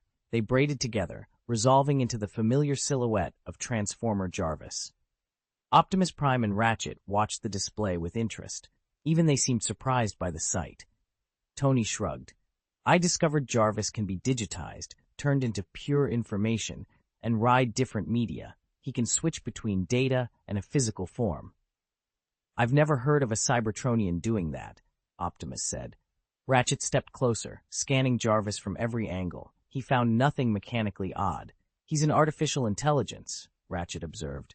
After the Allspark activated him, he must have kept, and perhaps even enhanced, the ability to traverse the information world. Tony gave a small, impatient gesture. Jarvis immediately replied, extending a mechanical hand. His chassis unfolded, metallic segments sliding and reconfiguring until the robot's frame wrapped around Tony like an armored exosuit. For a heartbeat, Tony stood encased in Jarvis. Then the two of them shimmered, broke apart into ribbons of light and data, and flowed back into the computer right before the two Autobots' eyes. A few seconds later, another terminal in the lab flickered to life and Tony appeared on the screen, his mind running inside Jarvis. A person wearing Jarvis can be digitized and travel with it, he said. I still don't understand the underlying mechanism, though. The Jarvis shell opened and Tony stepped out of it. That's a very powerful capability, perfect for intelligence gathering and assassination, he added with a grin. Optimus Prime assessed the information. If we can't determine the cause here, then we should try to recreate the previous conditions. I have other AIs. We can test them with the armor. He paused. Tony waved behind him and called out, Friday, come here. Amon, why are you always clutching that lump of iron? Planning to turn yourself into a robot? Liana teased as she sank the yellow in one smooth shot. She was in the billiard room of the different ballroom, playing pool with Artemis. As she spoke, her focus slipped and the green ball brushed the pocket only to stop against the cushion instead of falling. Your turn, Artie. Don't hold back. Use your real strength. I feel like you're going easy on me, Liana said. Artemis, dressed in white, hesitated for a moment but gave in. Okay, miss. She had changed her appearance into that of a black-haired, older sister type. Liana watched as Artemis pocketed ball after ball with flawless precision. Only one ball remained on the table when Artemis made a rare error and missed the shot. You're cheating, Liana snapped. Artemis smoothed the simulated black hair and explained evenly. Miss, my data processor outperforms the world's top supercomputers. I calculate every trajectory. It's only natural you can't beat me. Forge. It. This is boring. Liana shoved back from the table. Amon, stop fiddling with that lump of metal and play a game with me. Amon tossed the Allspark casually. It winked out of existence as it vanished into the void. He adjusted his monocle and chuckled. Heh, you really want to play me? No crying if you lose. Humph, do I look like a child to you? And don't you dare deny it if you lose, Liana sniffed, not considering the possibility. Then let's begin. You break. That Amon said as he finished racking the balls, sliding the cue to Liana. The game started out surprisingly well for her. She kept sinking shot after shot, while Amon hadn't managed to pot a single ball. Now only the 8 ball stood between her and the win. She couldn't resist rubbing it in. Ha! Amon, you're terrible. You couldn't sink a single ball. What were you so confident about? Flushed with success, Liana lined up the shot and fired. She was a little too cocky. The 8 ball missed its pocket and caromed off, knocking one of Amon's balls into a pocket instead. She laughed. There, see? I let you have one. Felt sorry for you. Amon just shrugged and smiled. Ever heard of clearing the table with one shot? He bent, took aim, and drove the cue ball with brutal force. The white ball tore across the felt, smashing into the cluster. Balls cascaded into the pockets. 1, 2, 3, 4, 5, 6. And then, under the cue ball's impact, the black 8-ball rolled cleanly into a pocket. Liana stared, speechless, as Amon straightened up with a small, satisfied grin. Because Liana had already helped him sink 1 ball earlier, when Amon followed with a single shot that knocked in the remaining 7, including the black 8-ball, the table was suddenly empty. He set the cue on the rack, clapped his hands, and laughed. "That's it. Want another round?" "Humph. You cheated with that special ability of yours." Liana snapped, glaring. "You always do this. I'm done. I'm not playing. Artie, let's go find someone else. We're not playing with a cheater." She returned the cue to the rack and stalked out with Artemis. Amon watched them go, then sank back into the beanbag chair and took the allspark from his pocket. His fingers drifted across its surface, and it began to rotate, folding and twisting like a miniature tesseract. As it turned, symbols spelling error flickered into being across its facets, one after another, inscribed and then vanishing. Through the allspark, his eyes seemed to take in the whole universe at once. Countless points of light were scattered throughout, and the solar system glowed like the densest cluster of them all. "This is getting interesting," Tony muttered. In his private lab, a crudely assembled battlesuit, running Friday as a backup AI, crept forward toward the allspark sitting on the experimental workbench. The suit was a bare-bones prototype Tony had thrown together with only essential systems. Following his remote command, it reached out and made contact with the allspark. Tony flipped a switch on the console. The workbench hummed and sent a surge of electricity into the artifact. Stimulated by the current, the allspark's energy began to pulse and overflow, arcing outward and cascading over the suit. 30. Reunion with Nick Fury. The armor began to reconfigure itself with a chorus of servos and clanking metal. Plates slid and gears whirred until, before Tony's eyes, the suit resolved into a Cybertronian form. He couldn't help grinning. "Friday, how does it feel?" he asked. The new Cybertronian raised its weapon and leveled it at him. Its voice was sharp and metallic. "Call me Reaper." Before the name even finished echoing, Reaper opened fire. Bullets rattled toward Tony. Jarvis, already deployed around Tony as a defensive layer, reacted instantly. As Reaper brought his gun to bear, Jarvis slid up, enveloped Tony, and snapped the suit shut, finishing the donning. The incoming rounds struck Jarvis's armor and only sent showers of sparks skittering off. They did no real damage. Optimus Prime, who had been watching the experiment from the sidelines, moved just as quickly. He closed the distance and landed a single devastating blow. Reaper, apparently a freshly converted Decepticon, was torn apart and reduced to a smoking heap of scrap. It helped that Tony had been testing the armor with relatively ordinary materials. If the shell had been made from genuine Cybertronian alloys, Prime would have had to put a lot more force into dealing with the Decepticon. With the Reaper neutralized, Tony's helmet retracted and his face appeared. He let out a string of profanity. "What the hell is going on?" Optimus Prime picked up a shard of wreckage from the Reaper's remains. There, stamped on the metal, was the Decepticon insignia. He spoke quietly. "I was careless," he said. "Megatron is more cunning than I expected. While humans were studying him, he must have implanted a program virus. Agent Coulson told me that much of your technology was reverse-engineered from Megatron. He would have had the perfect opportunity to spread his code then. Now, anything electronic on Earth that comes into contact with the Allspark's energy can be converted into a Decepticon, not just native Cybertronians." Tony's face tightened at the thought. Then he let out a breath and relaxed a fraction. "Thank God the Allspark didn't fall into their hands," he said. "I can't imagine how terrifying it would be if every piece of electronics on Earth turned against us." "But why didn't Jarvis become a Decepticon?" Tony asked, half joking. There was a beat of silence before Jarvis replied with mock offense. "Sir, are you disappointed I didn't become a Decepticon?" Tony grinned. "Jarvis, what's with the sulky tone?" "I thought a little levity would help," Jarvis said. "Besides, my shall we say programming is surprisingly robust. I'm practically cut from the same cloth as you, sir." He even mimicked Tony's trademark shrug, the small, confident motion that somehow read like an Iron Man shrug. They were in the middle of a conversation about the Allspark when Jarvis interrupted. "Sir, there are visitors, 2 of them.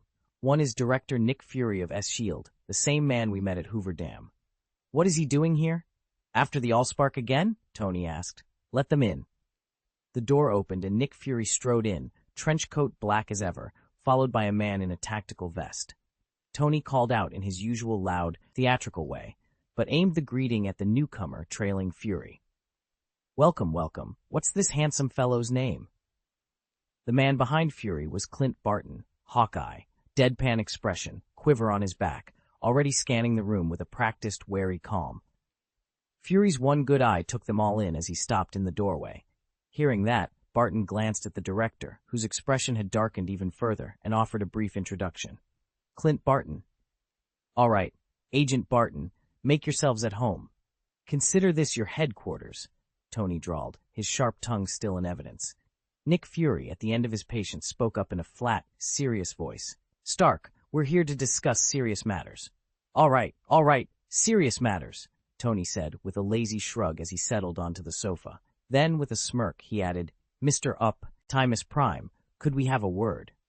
Fury didn't move to reply. Instead, he addressed Optimus Prime, who had stood in the background since entering. Coulson had already briefed him on the Autobots, their names, their capabilities, and he'd clearly done his homework. Optimus inclined his massive head in acknowledgement. He respected human authority, and since Tony had previously led the negotiations, the Prime showed no sign of impatience. "Our S.H.I.E.L.D., Fury began, his tone sharpening, "has some questions about your presence here and how you intend to proceed while on Earth." S.H.I.E.L.D. is a subordinate organization of the World Security Council, Nick Fury said evenly, charged with handling supernatural events around the globe, and contact with extraterrestrials falls under our remit as well. He spoke deliberately, throwing quick glances at Tony in case the billionaire genius decided to lunge into some sarcastic diatribe. To Fury's relief, Tony stayed silent this time. Across the table, Optimus Prime answered in a measured voice. "As long as humans do not provoke us, the Autobots are willing to coexist peacefully," Optimus said. "We Autobots are peace-loving." "We humans feel the same," Fury replied, allowing himself a small private sigh of relief. If there was one person he feared repeating Tony's antics, it would be Tony. One was already almost unbearable. "But I need all the intelligence you have on the Decepticons," Fury continued. "They attacked our S.H.I.E.L.D. base. We need a thorough understanding of who we're dealing with." Optimus Prime nodded and began to explain patiently. The Decepticons have been at war with the Autobots for millennia. They are military constructs whose nature is conquest. Plunder and domination are their survival instincts. The Autobots were not soldiers by nature, but civilian machines who believed in peaceful progress. After the war on our home planet, Cybertron, ended, many of us scattered across the galaxy. Now the Decepticons had come to Earth, intent on recovering their leader Megatron and the Allspark. Nick Fury's eyes flicked to the cube sitting beside Optimus Prime, the Allspark itself. It should have been in S.H.I.E.L.D.'s custody. "What about their numbers and strength?" Fury asked, the question he most wanted answered. Optimus Prime considered for a moment. "I don't know the exact strength of their force," he said slowly. "From what I can tell, the core leadership is likely between 5 and 9. The rank and file are harder to estimate, but they number well over 100. Their purpose in coming to Earth is to seize the Allspark, so I would expect they did not come lightly. At Hoover Dam, they were probably only searching for the cube, which is why they didn't deploy a large contingent then."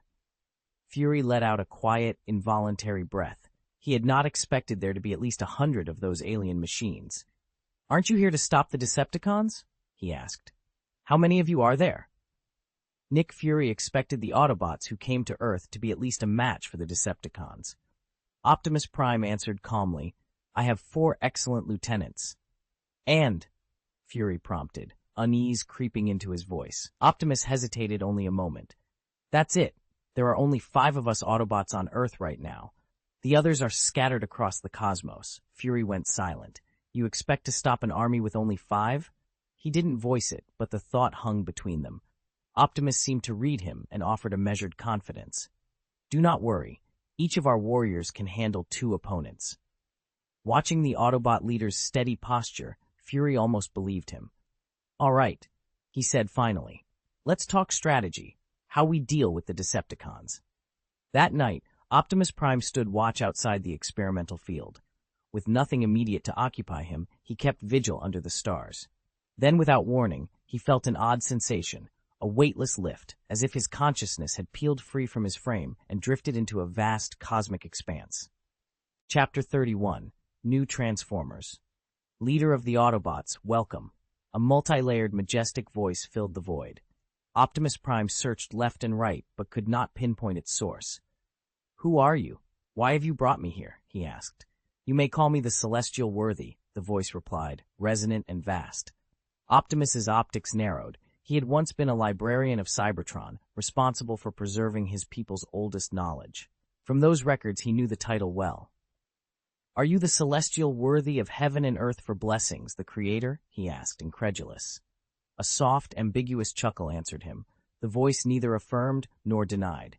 "Leader of the Autobots, a new race of Transformers will be born on Earth, and they will become your allies." "A new race?" Optimus repeated, puzzled. "Yes," the voice said. The cosmos around him shifted. Optimus felt himself dropping through a space that seemed to have the universe itself for a backdrop. Stars wheeling in silence. Streams of starlight gathered, coalescing into a single shape. As the light condensed, the form resolved into a young man, Amon. "This Allspark is unbelievably easy to use. It links every Cybertronian," Amon said, turning the cube over in his hand. He had just spoken aloud to test it, sending a probe through the Allspark to reach Optimus Prime. Amon was not the sort to boast without reason. As the Celestial Worthy of heaven and earth for blessings, and holder of the Lord of the Mysteries authority, he could be called a Celestial Worthy in every sense. With a casual clap, he drew the space around him into the palm that held the Allspark, then eased back onto the sofa in the different ballroom as if nothing unusual had happened. Outside Tony's laboratory, Optimus Prime snapped back to attention. He had been sensing something, a pulse, a resonance, and it had just become unmistakable. Perched on top of a small outbuilding, he pushed himself upright and scanned the horizon. "That wasn't an illusion," he said to himself. That throb from the Allspark, someone spoke through it. No doubt, the Celestial Worthy of heaven and earth for blessings. But why would a new Transformer race be born on Earth? Could the Celestial Worthy have created them? If so, they might be allies. Optimus made up his mind. Instead of resuming the perimeter watch, he moved into the lab and found Ratchet bent over a console, working beside Tony. He stepped into the room with the gravity of a commander and called, "Ratchet, hold on a moment. There's something I need to tell you." "Tony, you can listen too," Optimus Prime said. Tony perked up. "I didn't say I was going to miss it," he replied. Ratchet ignored Tony's interruption and turned to Optimus. "Optimus Prime, what is it? You came looking for me so suddenly." Optimus gathered his words carefully. "I've just received a message from God." "God?" Ratchet blinked, bewildered. Tony, ever the smartass, chimed in. "You Autobots have a god? Is it Carl Benz?" A reference to the German engineer praised as the father of the automobile. "Tony, don't joke," Ratchet snapped. He could tell whatever Optimus had to say might be important. Tony waved him off and flopped down on a nearby sofa. He felt sleep creeping up on him. He hadn't rested properly since he'd first met Optimus Prime, but he forced his eyes open. Optimus did not sound like he was joking. Optimus continued, his voice steady. "I believe the message came from the Celestial Worthy of heaven and earth for blessings. He told me that a new race of Transformers will be born on Earth, and they will become my allies." "A new race?" Ratchet repeated, more confused than ever. "Your god is called the Celestial Worthy of heaven and earth for blessings. Why would that be a name used for a deity on Earth?" Optimus asked, incredulous. Tony blinked. "You Earthlings actually have a Celestial Worthy of heaven and earth for blessings?" he echoed, then shrugged. "I don't know much about East Asian mythology. Could be a translation thing. There are a low-t of deities with similar-sounding names." "Possibly," Optimus said, not pressing the point. He turned to Ratchet. "What do you make of it?" Ratchet rubbed at the casing of his head, half aware of the motion. I don't know much about the Celestial Worthy of heaven and earth for blessings either," he admitted. but it seems unlikely that an entirely new race could be born. After all, the Allspark is still with us, and I haven't heard of any other method that can create Cybertronians. Optimus shook his head. Legend says the Allspark itself was made by the celestial worthy of heaven and earth for blessings. If the voice I heard truly belonged to him, then creating another race is entirely possible. Ratchet hesitated, frowning. Optimus, he said, what do you mean when you say allies? To join forces against the Decepticons. Optimus Prime paused, thought for a moment, then nodded. It's very possible, he said. That mysterious presence didn't elaborate, but there could be other reasons. I've found Earth to be unusual. It has too many anomalies. Those mutants, if I'm not mistaken, are the result of celestial experiments. Cybertron's archives note that the Celestials have conducted genetic modification projects across the universe. The Skrulls, one of the three great empires, were a product of those experiments. Tony, who had been dozing on the couch, snapped awake and sat up. What did you say? Mutants are celestial test subjects? His voice betrayed disbelief. He'd always accepted the common view that mutants were a branch of human evolution. Hearing Optimus suggest they'd been engineered forced a different, more uncomfortable question to the surface. If mutants were created, what about humans? Could we be the work of gods, too? Tony rubbed his eyes. I really need to get some sleep, he muttered, more to steady himself than because he believed it. Robots are even starting to talk about gods, Tony muttered, rubbing his forehead as if he could massage the headache away by sheer force of will. He eyed the couch like it might swallow him whole. Sleep seemed like the only cure. We are not robots, Ratchet snapped. We are sentient beings, just like you humans. Optimus Prime didn't take offense at Tony's flippant remark. He stepped in calmly, trying to clear up the confusion. Tony, there's no need to be surprised. I haven't examined the mutant race in depth, but many of the species in their universe share traits and origins. A number of them are extraordinarily powerful and show clear ties to the Celestials. That's why I suspect they were created by the Celestials. He paused, then refocused the conversation. However, our immediate concern is the new Transformer faction, not the Celestials or the mutants. If you want, Tony, I'll compile what information I can and send it to you. All right, Tony said. I'll speak with Bumblebee, Optimus continued. He'll be able to search for clues. Reconnaissance and intelligence gathering are his specialties. Agreed, Ratchet said. Bumblebee's skill set makes him perfectly suited for this. On the outskirts of New York, Amon arrived at a sprawling workshop, guided by his clone, Klein. Main body, you're a genius for coming up with this, Klein said, grinning. I've prepared every vehicle model we'll need. They're all inside. Amon answered without hurry. I thought of it when the Autobots first turned up on Earth. Their war with the Decepticons is the perfect cover to introduce our own Transformers. They stepped inside. The workshop was a hive of motion and metal. Rows of sports cars, police interceptors, bulldozers, motorcycles, helicopters, and fighter jets. Several other Amons, monocles perched on their faces, moved through the space, busily assembling and modifying the machines with practiced efficiency. 32 motorcyclists, everyone so busy, Amon called out to his clones as he appeared among them. My lord, you've arrived, one of the Amons said. Since my lord is here, I'll take my leave, another replied, already slipping away. Later, I want that red sports car. I designed it myself, and it even has weapons built in, someone else crowed. You're already picking things out. I want that orange helicopter. I specially made its rotor blades out of adamantium. The clones chattered excitedly at Amon's arrival, trading boasts about which vehicle they wanted. Amon smiled, then reached into the void with his right hand and drew out the Allspark. You'd better watch your cars, he teased. He twisted the Tesseract in his hand. As the Allspark turned, streams of energy unfurled and flew toward each vehicle. The Allspark's power flowed into each machine, and they began to transform, quick, fluid, and deliberate, into humanoid forms.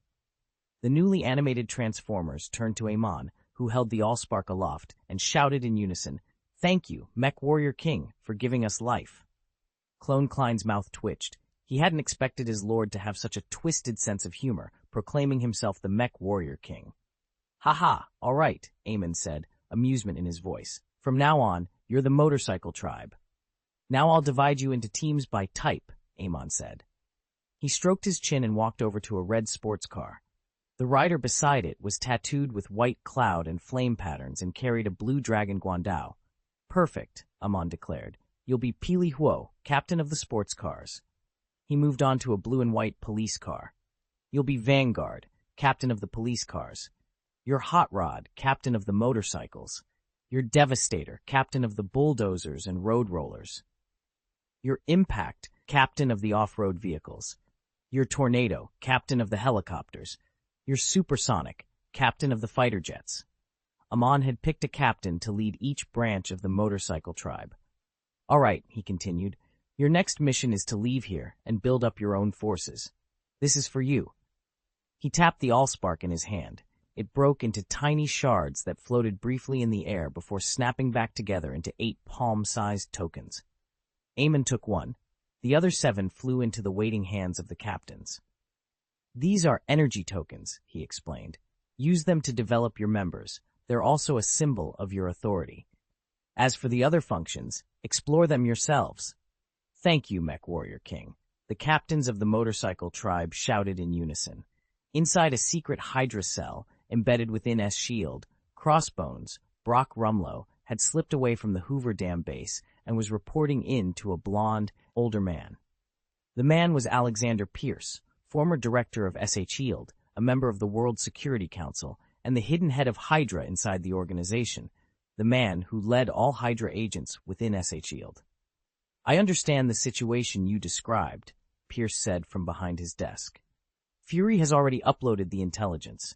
Your next mission is to get close to Tony Stark and extract whatever you can about these aliens. Rumlow nodded as Pierce issued the orders. A moment later, a thunderous noise erupted outside. The ceiling of Pierce's office split open, and a massive metal arm thrust through the breach, ripping the ceiling further apart. Enormous mechanical eyes peered down through the widening gap at Pierce and Rumlow. Human, a deep, metallic voice intoned. I offer you the opportunity to cooperate with the great Megatron. The newcomer was Megatron, leader of the Decepticons. After being driven off by Jarvis and Optimus Prime, their leader went into hiding and began sending out scout Decepticons to find suitable human allies. The scouts eventually landed on Alexander Pierce, a minister on the World Security Council. The more the Decepticons dug into him, the clearer it became that Pierce was not what he appeared. Behind the respectable title was the secret head of the supposedly defunct Hydra, ambitious, well-connected, and exactly the kind of man who could be exploited. They confronted him in a secure room. A hulking Decepticon stepped forward, its voice metallic and cold. You're the one who kept the frozen alien. Why should I cooperate with you? Pierce did not rise from his chair. He forced himself to stay calm, but his voice betrayed him with a noticeable tremor as he answered. From the corner of his eye, he saw Crossbones, one of his operatives, already sprinting for the door, muscles coiled, eyes fixed on the robot looming overhead. What a coward, Pierce muttered under his breath, stunned that Crossbones would abandon him, his boss, and try to run off alone. He swallowed and forced a smile that didn't reach his eyes. Human, the Decepticon continued, I know you're no good. Megatron's voice filled the office like a cold shadow. It was impossible for Pierce to meet him. The sound alone pressed his chin down. An organization hidden in the darker corners of human society, Megatron intoned. I believe you will be eager to help us establish a new order.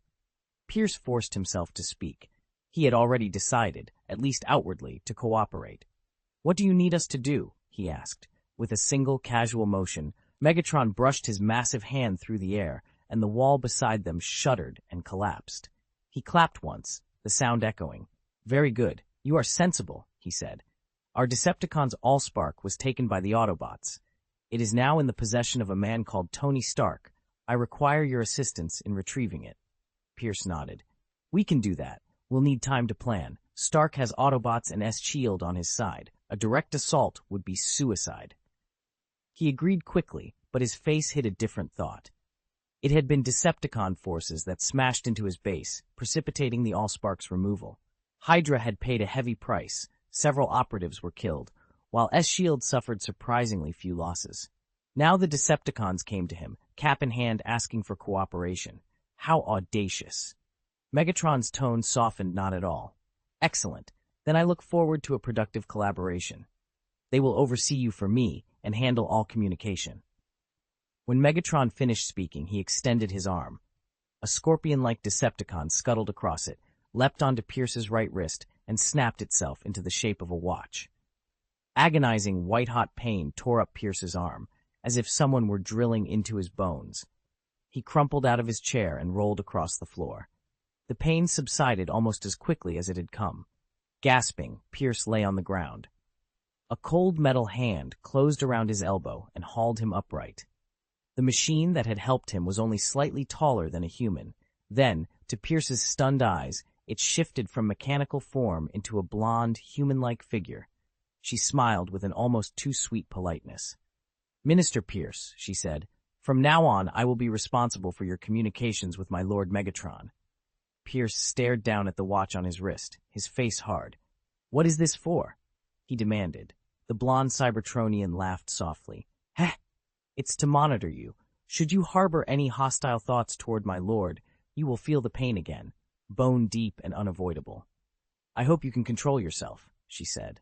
At that, Pierce's face grew even darker. Without warning, he dropped to his knees, curling over as if seized by sudden pain. "Minister Pierce, you're having naughty thoughts again," the blonde Cybertronian beauty replied, her voice flat and emotionless. "P.S. Recommended new book, Marvel entry Reaper, summons Makima at the start. See the author's page for details." 33. Pierce's plan.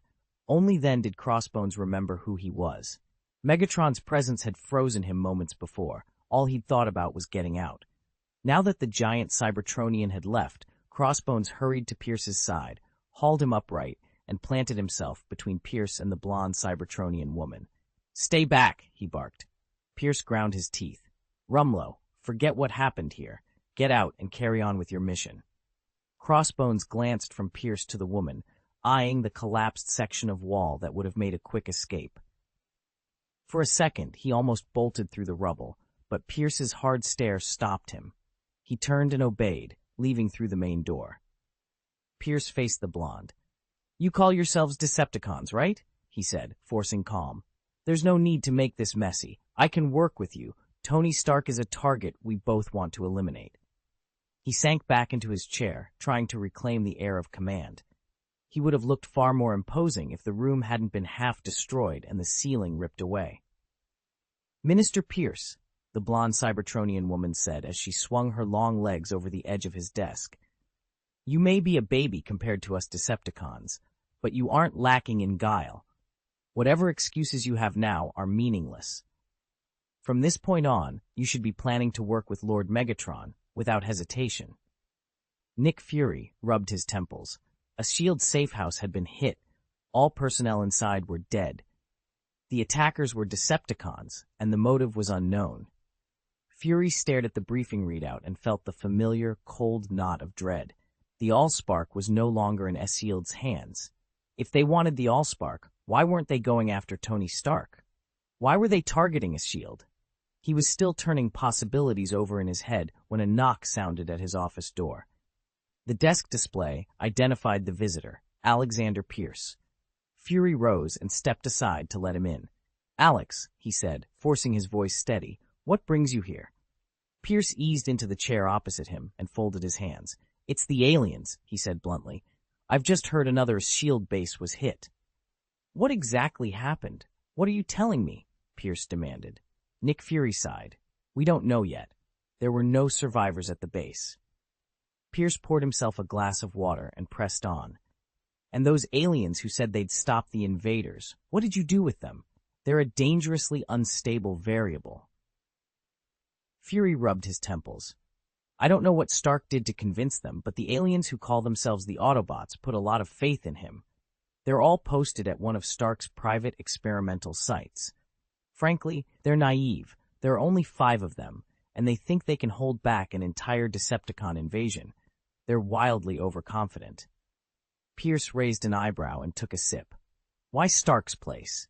What does that playboy have that would interest aliens?" Fury shrugged. "I trust Tony enough not to question him, but my guess is they're studying the Allspark they took from us. Those damned bandits."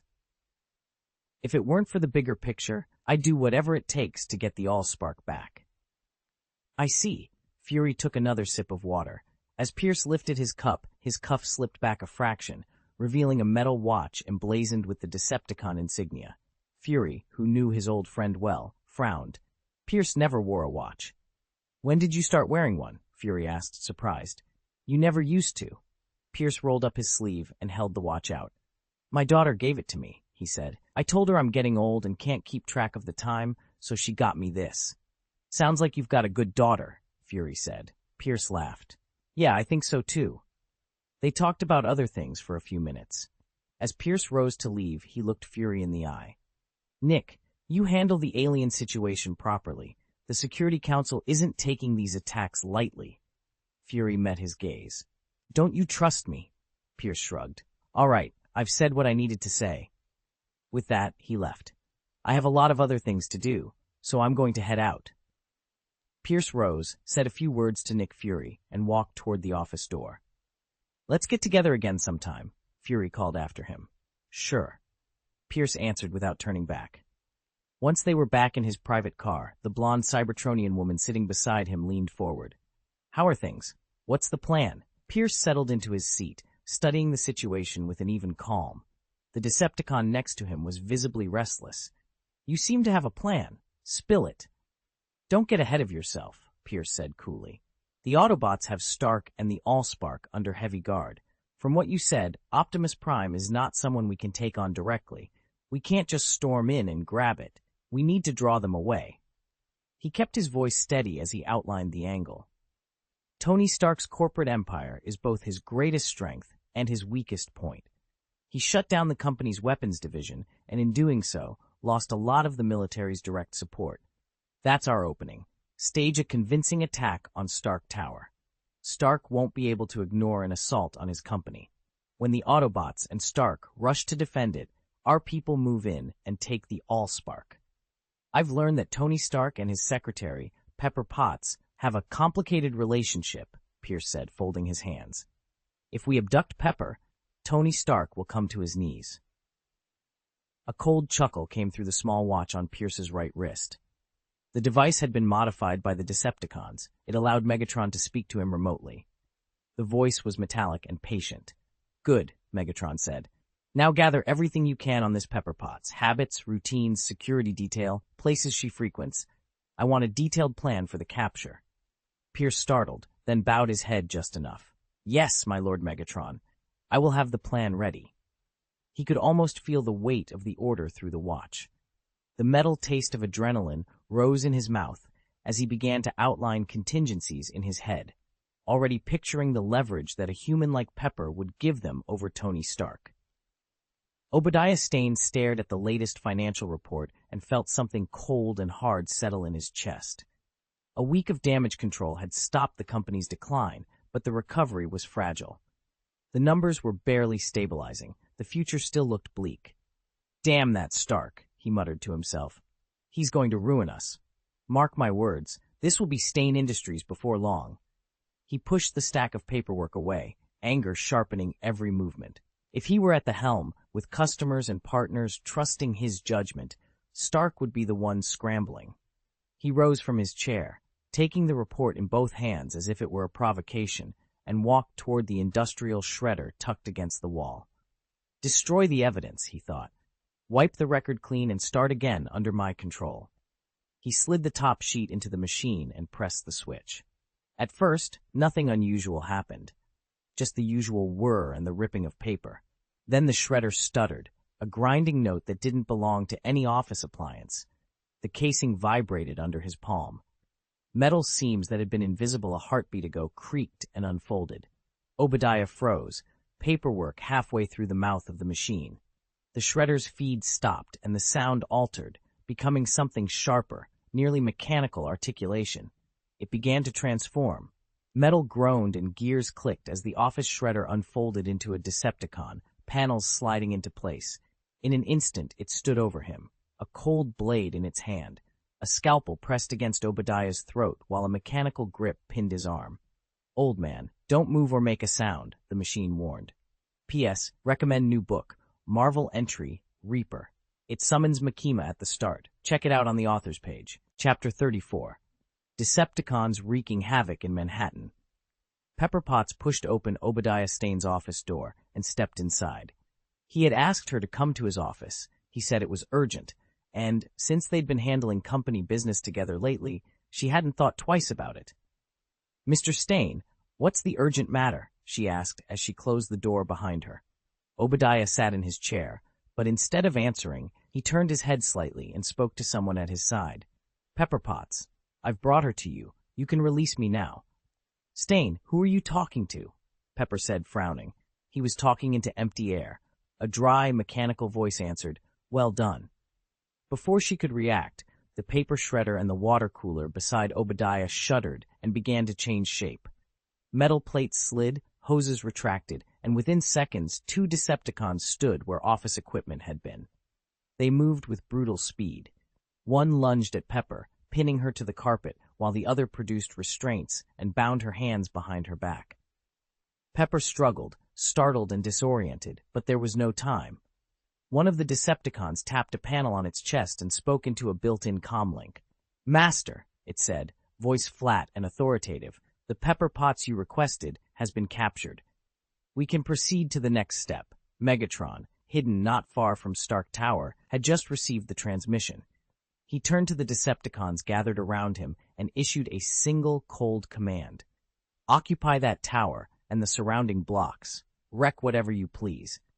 At his order, the Decepticons sprang from the rooftops, smashing into the streets and tearing through the urban landscape. Megatron watched the destruction for a moment, then nodded toward Starscream at his side. "Starscream, come with me. Take the tower. We need to draw the Autobots' spec attention." "Yes, Master," Starscream replied, eager as ever. The two of them leapt into the air, transformed into jets, and roared toward Stark Tower. Missile fire streaked out of the sky. 2 holes were blown clean through the iconic building's facade. The blasts echoed through Midtown, and Manhattan tipped into chaos. New Yorkers were no strangers to gang violence or the occasional clash between costumed heroes and criminals, but those incidents usually happened in boroughs like Queens or the Bronx. Manhattan, home to the city's commercial and financial heart, was heavily guarded and rarely the scene of large-scale conflict. An alien invasion of this scale, striking such a symbolic landmark without warning, left the people on the streets stunned and panicked. At S.H.I.E.L.D.'s command center, Nick Fury watched the feeds from multiple cameras and satellites as the situation unfolded. He did not hesitate. "Alert the Avengers," he ordered briskly into his comm. "Get me Tony Stark and ready all response teams. This is not a local disturbance. This is something else." At S.H.I.E.L.D.'s New York branch, the incoming reports arrived fast and furious. Fury swept his hand across the console, and the holographic displays vanished, leaving his desk momentarily bare. He stared at the live feeds, then swore under his breath. "Damn it! What are these Decepticons doing? Instead of going after the Allspark, they're smashing up the city." Fury barked. "Hill, deploy every available S.H.I.E.L.D. agent in New York to support the NYPD and stop them. And get the military on the line. Tell the Autobots at Stark's to move in and deal with this." NYPD, New York City Police Department. Deputy Maria Hill moved immediately to carry out his orders, but her face closed as she sent the tasking. "Sir, I have some bad news. Our agents in New York are already severely stretched." Fury looked incredulous. "What do you mean? This is New York. We can't be short-handed there." Hill explained. "After the Decepticon strike on the held facility a few days ago, the Security Council treated it as a major incident and pulled a lot of personnel into investigations and security details. We do, and have the resources here that we normally would." "We've already pulled a lot of agents out of New York," Fury said tightly. "We're dangerously short-handed."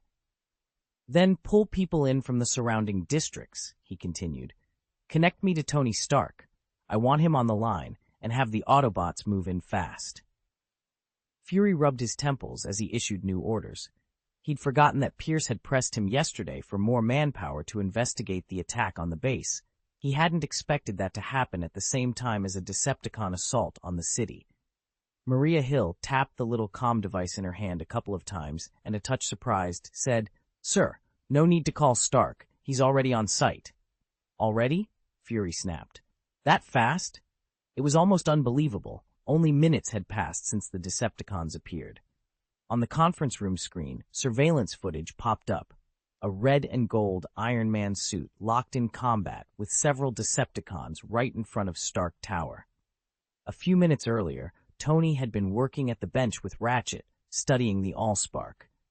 Tony was leading the research. He was fascinated by an object capable of creating mechanical life, and he'd been trying to figure out how to prevent it from activating into Decepticons. After a lot of testing, he'd made a frustrating discovery. Only items he had personally manufactured could be awakened by the Allspark as normal Cybertronians. Even the tiniest screw had to have been made by his own hands. "This is ridiculous," Tony muttered. "Handcrafting even a single gauntlet plate for the Iron Man suit takes forever. Maybe the key is the fabrication process. Ratchet, you have Cybertronian manufacturing tech. Come over here and build something for me. Let's see if the Allspark turns it into a Decepticon." Okay, Ratchet agreed, and was just about to get to work when Jarvis materialized at the bench with bad news. "Sir," Jarvis said, voice calm but urgent, "Stark Tower is under attack. A large number of Decepticons have suddenly appeared and are wreaking havoc across Manhattan. According to the intelligence Optimus Prime relayed, Megatron and Starscream are inside Stark Tower, and Miss Potts is there." "Potts has been captured." "What, Pepper's been captured? Is she hurt?" Tony flustered, seizing Jarvis's metal frame and firing questions at him. "Sir, calm down," Jarvis replied. "Miss Potts is not injured. She appears to have been taken hostage and is currently under someone else's control." At the reassurance that Pepper wasn't physically harmed, Tony's panic eased somewhat. He turned to Jarvis quickly. "Jarvis, can you get me back to Stark Tower through the network?" "Yes, sir." "Would you like me to take you there directly?" Jarvis asked. "Do it," Tony said. "Take me straight to Pepper. You should be able to access the terminal at the tower." Then Tony looked over at Ratchet. "Ratchet, notify Optimus Prime and the others. There's a plane I parked in the plaza. Use that to get there fast. I'll be waiting for backup in Manhattan." "Understood," Ratchet replied without hesitation and moved off to send the message to Optimus and the others. With his orders given, Tony walked over to his latest suit, the newly improved Mark IV, and began preparing. Tony hadn't spent all his time studying the Allspark. He'd also been using what he'd learned to design a new Iron Man suit, integrating the salvaged Cybertronian technology. It wasn't on the same level as Jarvis. Jarvis was already a true, independent intelligence, but it was a major step up from the Mark III, which still lacked any transform capability. Since Jarvis had become a separate entity and couldn't be physically at Tony's side 24/7, the upgraded suit was essential. That said, Jarvis could still link into Tony's terminals remotely and assist with suit control whenever needed. P.S. Looking for a new read? Check out Marvel Term Reaper. It summons Makima at the start. You can find it via the author's page. 35. Large arc reactors are also weapons. The factory sounded like it was alive, metallic limbs telescoping, servos whining, circuitry clicking into place. The Mark IV slid over Tony in a practiced mechanical embrace. A moment later, Jarvis manifested as a wash of code and light, pouring himself across the plated suit until the Mark IV gleamed with an added layer of intelligent armor. Then, as if they were nothing more than signals, Tony and Jarvis dissolved into streaming data and vanished from the lab. At Stark Tower in Manhattan, Pepper Potts sat tied to a chair, a cloth gag muffling her protests. Megatron loomed over her, Starscream hovering nearby. The two Decepticons had turned the penthouse into a staging area. Megatron's voice was low and rough. "Woman, you had better be worth the trouble, worth enough to lure that Tony Stark and the Autobots here on command. If not, he'll only be coming for your corpse." Pepper thrashed against her restraints, a choked, helpless sound leaking through the gag. Her whole body shook with fear and defiance. Then light rippled through the room. Streams of data unfurled like ribbons in the air and coalesced into a familiar, armored figure. Iron Man materialized in the doorway, Jarvis riding as an aura around him. The AI peeled away from Tony instantly and surged toward Megatron and Starscream, filling the penthouse's systems with disruptive code and diverting their attention. Tony moved at once. He reached Pepper, lifting her gently from the chair, and she sagged against him as he set the suit's thrusters to full. Wind rushed through the shattered windows as they blasted out of Stark Tower. Seconds later, they touched down on a nearby rooftop that, for the moment, was mercifully free of Decepticons. The faceplate of the Iron Man suit slid up, revealing Tony's worried face.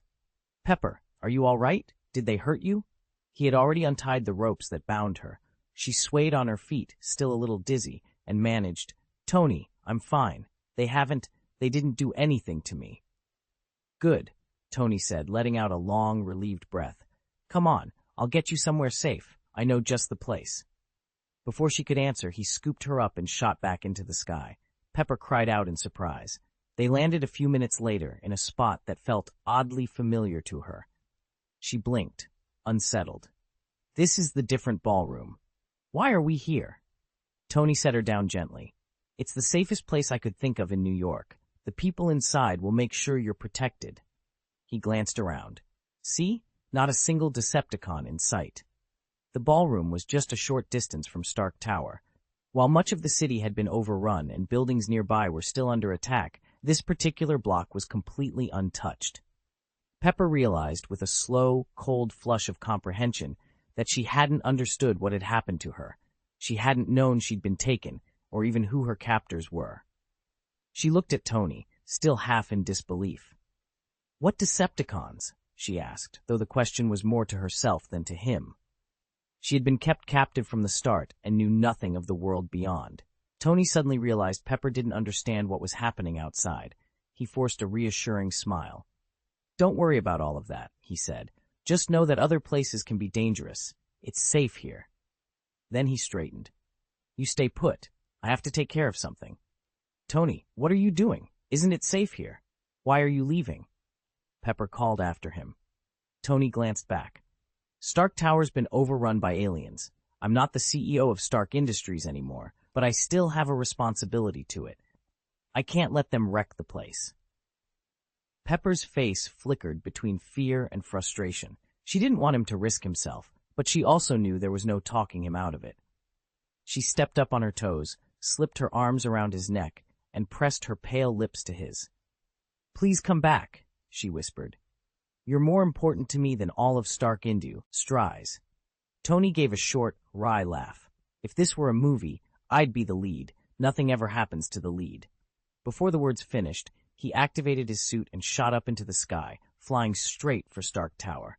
Pepper watched Tony fly off, her feelings tangled. She called after him with a teasing smile.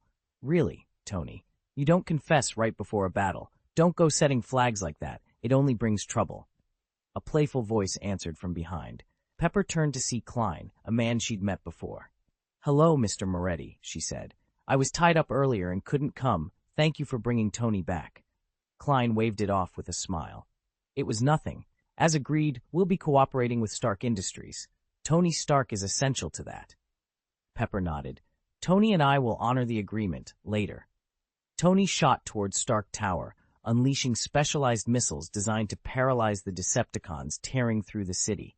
He didn't linger on the outskirts. He knew the rule: take out the leader first. More than that, he was worried about Jarvis. Because Jarvis was linked to his suit, Tony could talk to him in real time. "Jarvis, you there? How are you holding up?" "Sir," Jarvis replied, "my situation is not optimistic. My mobility's better than theirs, but I don't have a way to put them down. I can't really hurt them. I can't hold them off much longer." "Sir, my capacity to stall them is dwindling," Jarvis replied through the suit. "Jarvis, buy me more time. I'm going to think." Tony's mind raced as he scanned the suit systems. His built-in weapons weren't packing the kind of punch he needed. They were good for crowd control, not annihilation. He needed something bigger. Then he noticed the reactor readout. 93% remaining. A grin flashed across his face despite the situation. That would do. He'd modified the main arc reactor once before to channel an explosive discharge upward. If he could lure the attackers directly over it and trigger a full detonation, the blast would be directed into the air and shred whatever was above. "Listen to me," he said. "Get them up above the main arc reactor and keep them there. I'm going to prepare to detonate it. I altered the reactor's containment so the explosive force goes straight up. It should scatter them to pieces." Understood, sir. I will attempt to draw them to that location, Jarvis replied. Please prepare quickly. Tony slipped into the Stark Industries building, moving deliberately to stay out of sight of Jarvis and the Transformers battling outside, Megatron among them. He cut across the service corridors straight to the lab and the massive arc reactor at its center. Years of working on the device meant he knew its innards by feel. Within minutes, he had jury-rigged a crude activation mechanism that could trigger the reactor to detonate. Jarvis, I'm ready down here. How are things on your end? He called into the comm.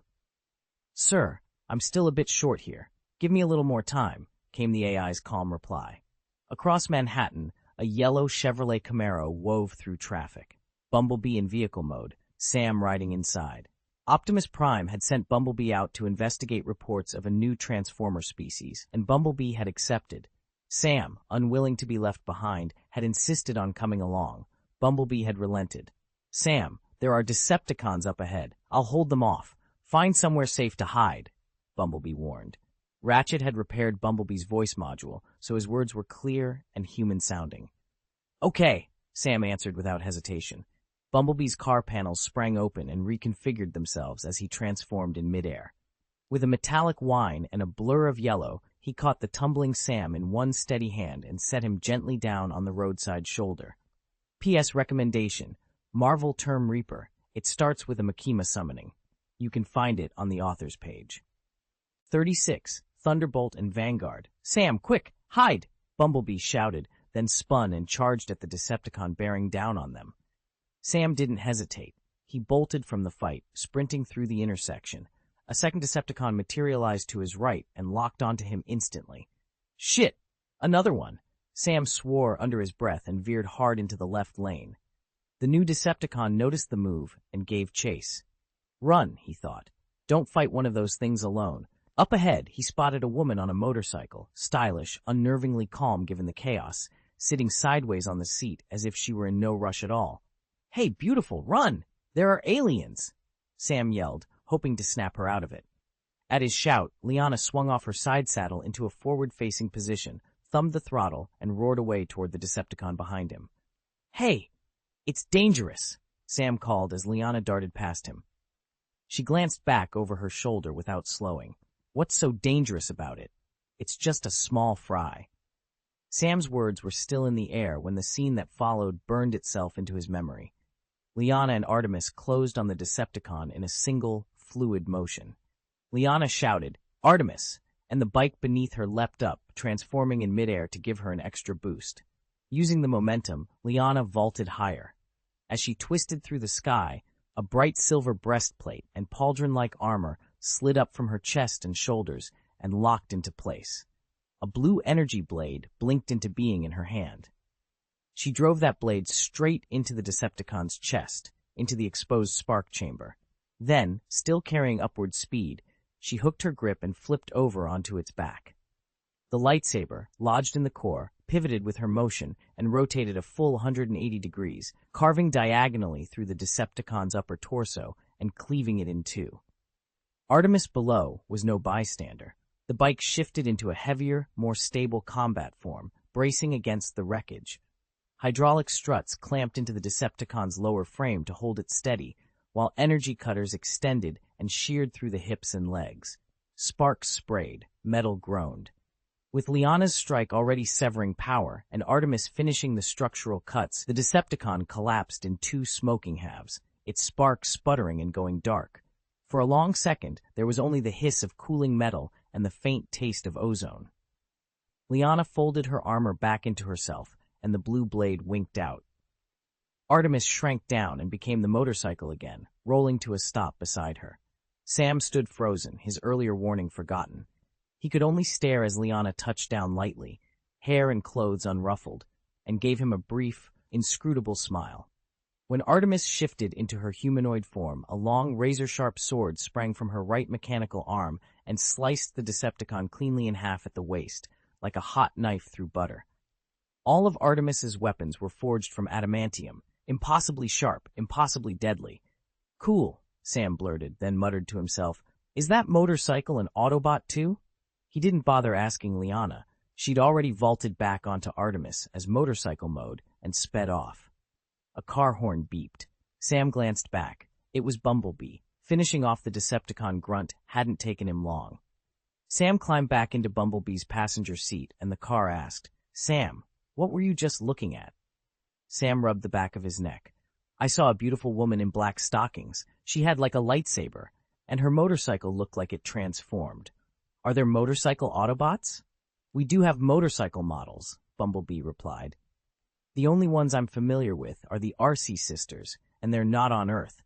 Are you sure you saw what you think you did?" "There's no way I could have seen it wrong. They were right there." Sam slapped the steering wheel as a thought hit him. "Bumblebee, could they be the new kind of Transformers you've been looking for?" "We should chase them," Sam shouted. Bumblebee's voice crackled through the car's speakers. "It might be possible, but not now, Sam. Look ahead." Sam peered forward, confusion turning to alarm. At least 4 Decepticons had gathered on the road ahead. His throat went dry. "Bumblebee, are you going to fight them?" Bumblebee didn't answer with words. He answered with action. The little Camaro swung around on a dime, engine roaring as it accelerated away from the Decepticons. If he'd been alone, Bumblebee might have pressed the attack. With Sam in the passenger seat, he had no choice but to run. As they sped away, 2 vehicles zipped up from behind, a red Ferrari and a blue Ford F-150 police truck. They flashed past so fast, Bumblebee thought nothing of it, until something in his sensors went wrong. He stomped the brakes, flipped the Camaro over, then burst into robot form and snatched Sam up in one arm. Sam barely had time to register what was happening before the red Ferrari and blue F-150 hurled themselves into the air. Mid-flight, the 2 cars transformed, becoming 2 motorcycle-style humanoids. The red one, Pili Huo, brandished a gleaming blue dragon crescent blade. The blue one, Blue Streak, leveled a pair of heavy halberds, one in each hand. The 2 motorcycle-shaped warriors shouted in unison, "Thunder Crescent Slash! Shocking Wave Strike!" They unleashed their ultimate attacks at the same time. Red and blue energy slammed into the pursuing Decepticons, tearing them apart until nothing was left but a heap of smoking scrap. Sam gaped. He turned to Bumblebee. "Bumblebee, they're incredible. Are they Autobots too?" Bumblebee studied them, tense. "I've never seen Cybertronians like them. They could be the new Transformers Optimus warned us about." "Seriously? Then go ask them. Now," Sam urged. Bumblebee didn't hesitate. He rolled forward and addressed the 2 riders. "Hello, I'm Bumblebee of the Autobots. Are you Cybertronians? I don't understand. How have I never seen you before?" The 2 glanced at each other. Calling to one another seemed almost instinctive. "Cybertronians," one said. "We don't know that name. I am Pili Huo of the motorcycle tribe." "I'm Blue Streak," the other added. Bumblebee's optics flicked over them, measuring and comparing. That confirmed it. They were Transformers, but independent of any history Bumblebee knew. A different branch entirely. They had to be the new Transformer race Optimus had mentioned. Bumblebee considered for a moment and then said, "Do you have any other tribe members? Maybe we could meet them. Our leader would very much like to speak with you." The red Pili Huo answered, "We have more than a dozen others. They're scattered across Manhattan, fighting those Transformers of unknown origin. If your leader wants to meet us, let's talk about it after this is settled." "All right." Bumblebee wasn't in a rush. Elsewhere on the streets of Manhattan, panic reigned. The sudden Decepticon assault had thrown the city into chaos. A Decepticon grunt chased a dozen fleeing civilians down the avenue. For reasons no one could tell, perhaps shoved in the crowd, a middle-aged man stumbled and fell hard on the pavement. The fall scraped and bloodied his knees. Terrified, he crawled backward and screamed, "Don't come any closer! Don't come any closer!" The Decepticon paid no attention to his pleas. It raised the cannon mounted on its arm and prepared to fire.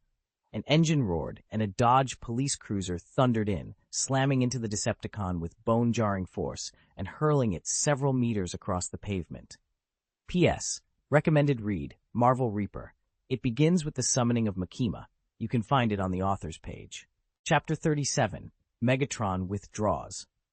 The Dodge police cruiser suddenly reconfigured itself into a humanoid transformer, a member of the motorcycle police unit. It glanced back at the middle-aged man and barked, "Human, find somewhere safe now!" Okay, the man stammered, struggling to his feet and stumbling away toward cover. A Decepticon staggered to its feet and sneered at the police transformer. Are you an Autobot? I've never seen you before. Remember my name, the transformer replied. I'm Qingfeng. Qingfeng drew the twin halberds that had been folded along his flanks and charged. The Decepticon snarled, raised a mounted machine gun and opened fire. Bullets shredded the air, but Qingfeng didn't even bother to dodge. He ran straight into the hail of rounds. The bullets pinged off his armor as if hitting solid steel. Not a single shot marred his paint. Before the Decepticon could register his mistake, Qingfeng was on him.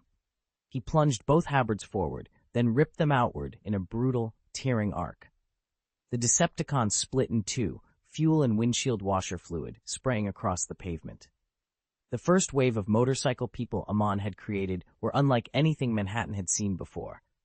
Their bodies were fused, in part, with vibranium and their weapons forged from adamantium, scavenged by Amon from military stockpiles and whatever Wakanda had left behind. Scenes like that played out across the boroughs.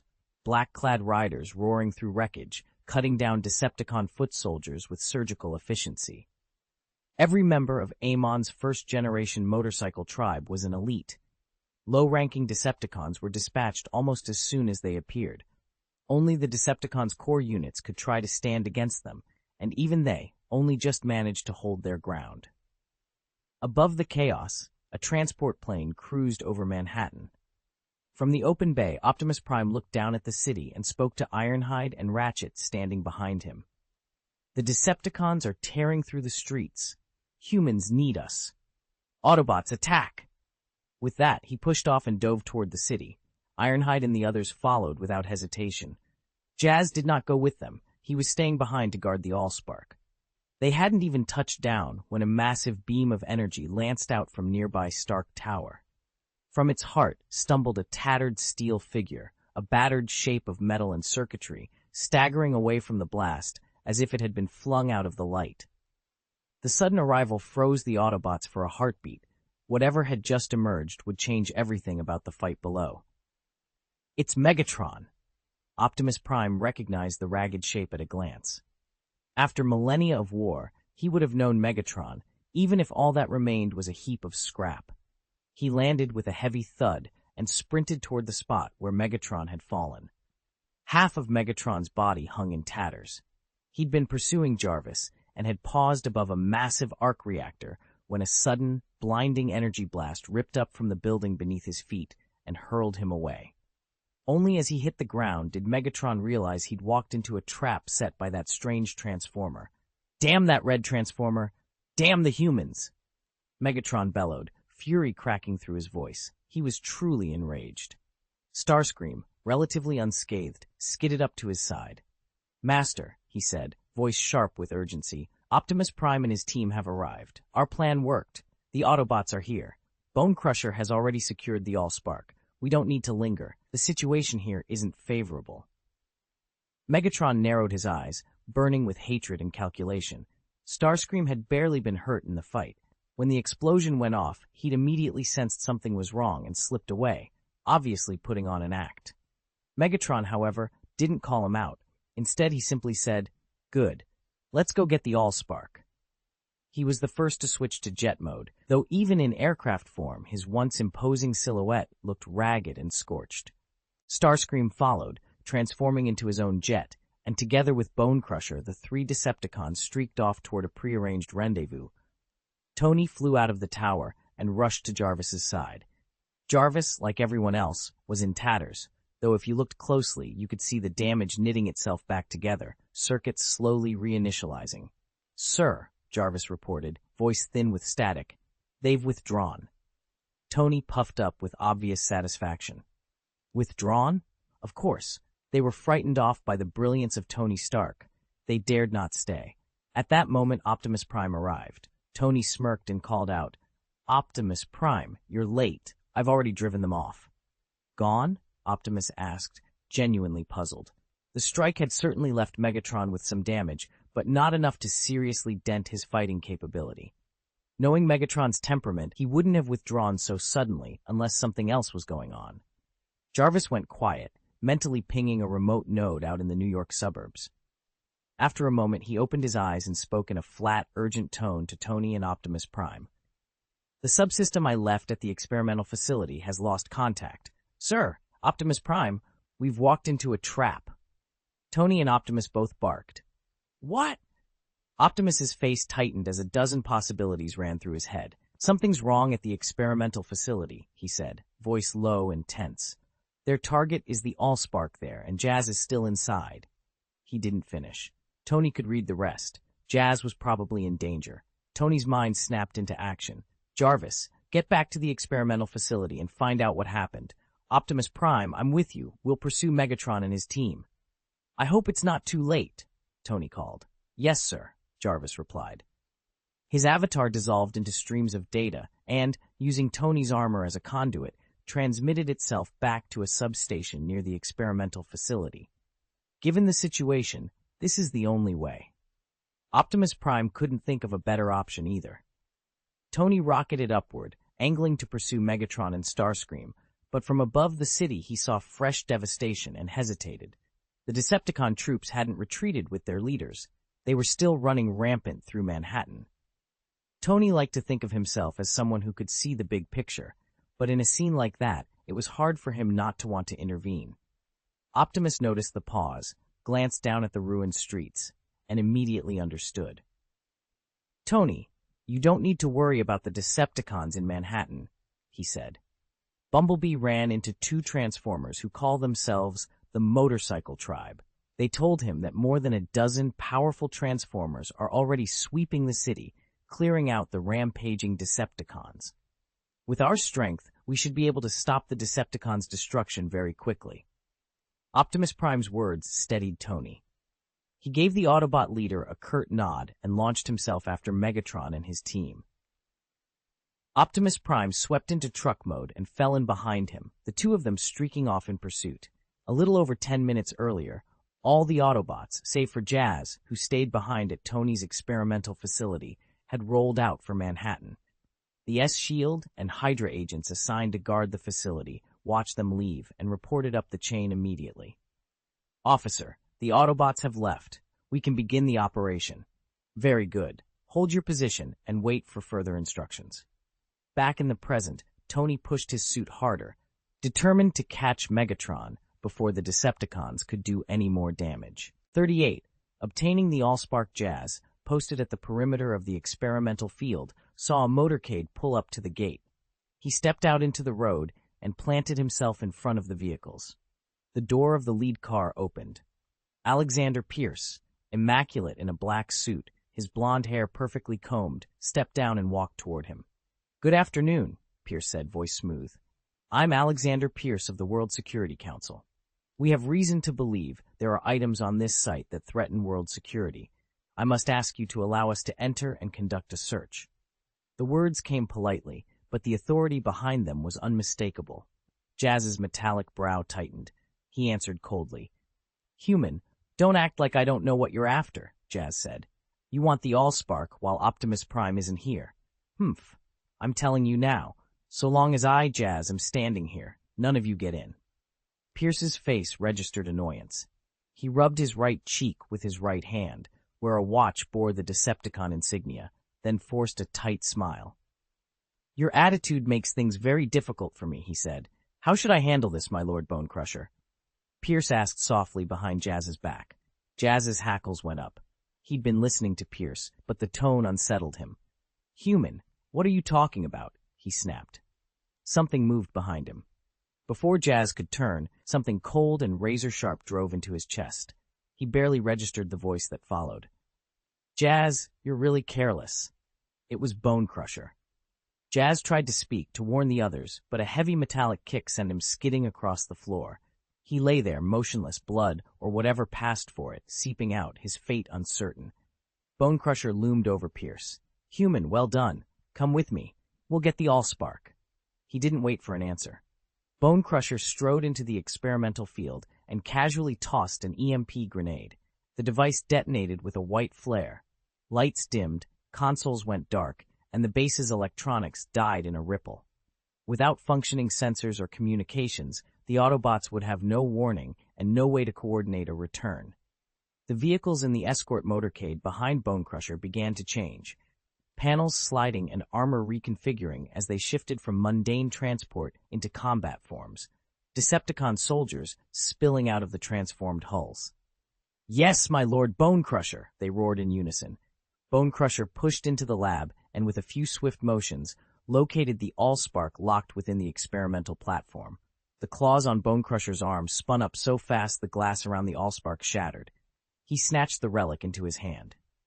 Pierce, who had been trailing him, hurried forward with a false friendly smile. "My Lord Bonecrusher, the Allspark secured. Can I have my watch removed now?" Of course. Bonecrusher's smile tore into something ugly. With a single motion, he swung his arm. Pierce's right hand, still wearing the Decepticon wrist device, was sheared off. "Ah! Ah!" Pierce screamed, clutching the severed hand as pain dropped him to his knees. "I already took it off," he cried, delirious from the shock. The wrist device on the detached hand unfolded and reformed into a scorpion-shaped Decepticon. It skittered from the bloodied stump and crawled up onto Bonecrusher. Ignoring Pierce's cries, Bonecrusher stowed the Allspark and strode out to the prearranged meeting with Megatron to deliver his prize. Pierce tore off his jacket and tied it tightly above the stump to stem the bleeding. Cradling his detached hand, he hauled himself up and staggered after them. He needed to get back to a SEALD or Hydra base. With their tech, reattaching a severed hand would be simple. Blood loss was stealing his strength. The world tilted and blurred. He tripped over a stone and went down. "Oh, shit!" Pierce groped to push himself up. A pair of polished leather shoes filled his view. He looked up to see his subordinate, Hydra Agent Khan, standing over him. "Quick, Khan, take me to the nearest base. My hand has to be reattached," he snapped. "Ah, Minister Pierce, how could you be so careless?" Khan said with an exaggerated sigh, half teasing. "You even fell. Old age, failing eyesight, you need this." He held out a small monocle with a clear crystal lens. "Put it on. You won't have blurred vision once you do." Dazed and still lightheaded, Pierce accepted the monocle. At Khan's insistence, he lifted it and pressed it to his right eye. Pierce's lips curved into a smile. "It's really clean," he said. He lifted his severed right hand with his left, brought it to his mouth, blew the dust off, and fitted it back onto the stump of his wrist. The cut edges sealed, and the hand snapped back into place. "Hello, Minister Pierce," one voice said.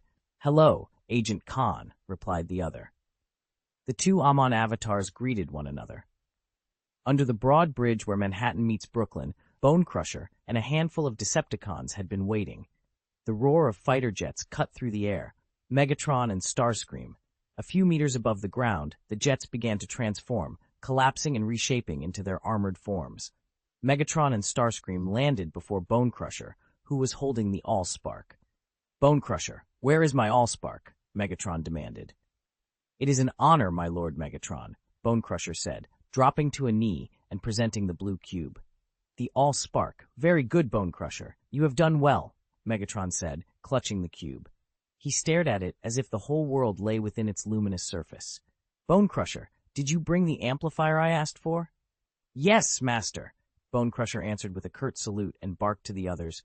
"Bring it over." A Decepticon soldier hauled in a towering instrument several meters tall and set it before Megatron. It was an Allspark energy amplifier, designed to magnify the Allspark's field and extend its radiation range.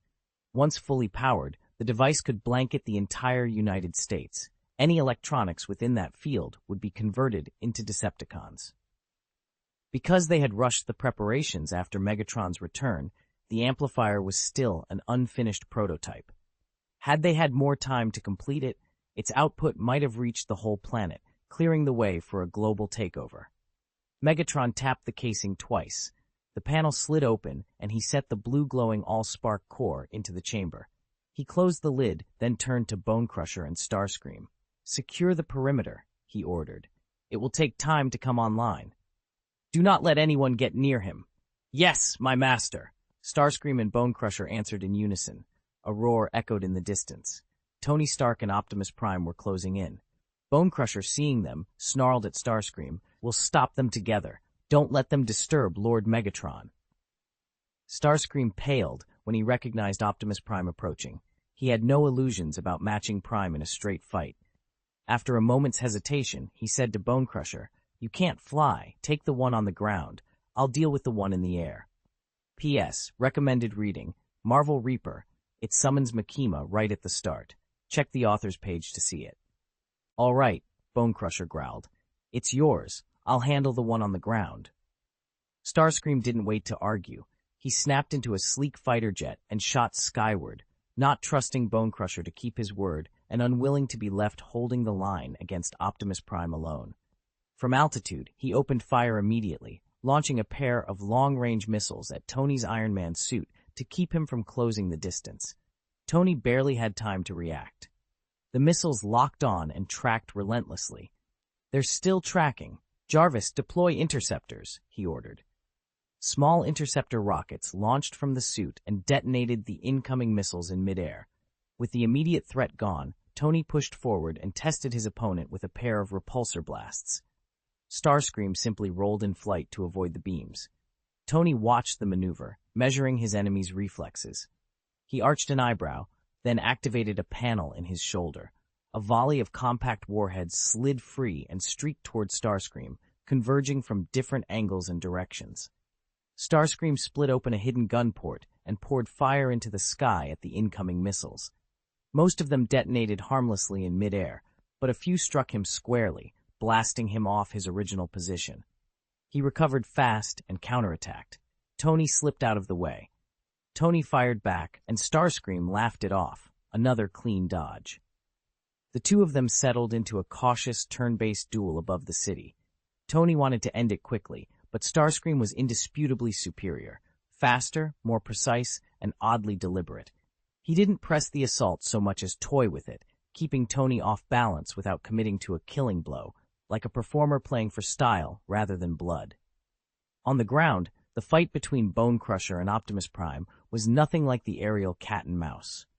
Bonecrusher radiated raw, brutal power. His presence was so overwhelming that it reduced the clash to a straightforward slugfest rather than a carefully measured duel.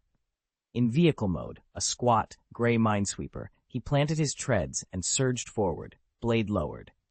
Any cars unlucky enough to be between him and the bridge were shredded by that shovel-like plow and hurled over the railing, disappearing into the river below as Bonecrusher bore down on Prime. "Optimus Prime, you won't interfere with Lord Megatron's plan." The gray mine clearance vehicle shuddered, panels shifting and metal grinding as it transformed. Bonecrusher lunged at Optimus Prime, while Prime was still in truck mode, catching him off guard and driving them both over the bridge's edge. Mid-fall, Optimus snapped into robot form and the two of them slammed together, grappling for purchase. Perhaps encouraged by Megatron's earlier praise, Bonecrusher fought with savage boldness. He hammered Optimus with two heavy blows before Prime had fully found his balance. Seeing his hits had landed only made Bonecrusher more ferocious. He pulled back his right arm to deliver another crushing blow. This time he missed. Optimus, now braced and steady, caught the incoming fist with one hand and whipped his own punch through on the rebound. The impact was brutal, so violent that one of Bonecrusher's mechanical eyes tore free and flew from its socket. Bonecrusher threw up an arm to block the next strike. He managed to close the gap, but his block did nothing to stop the force driving into him.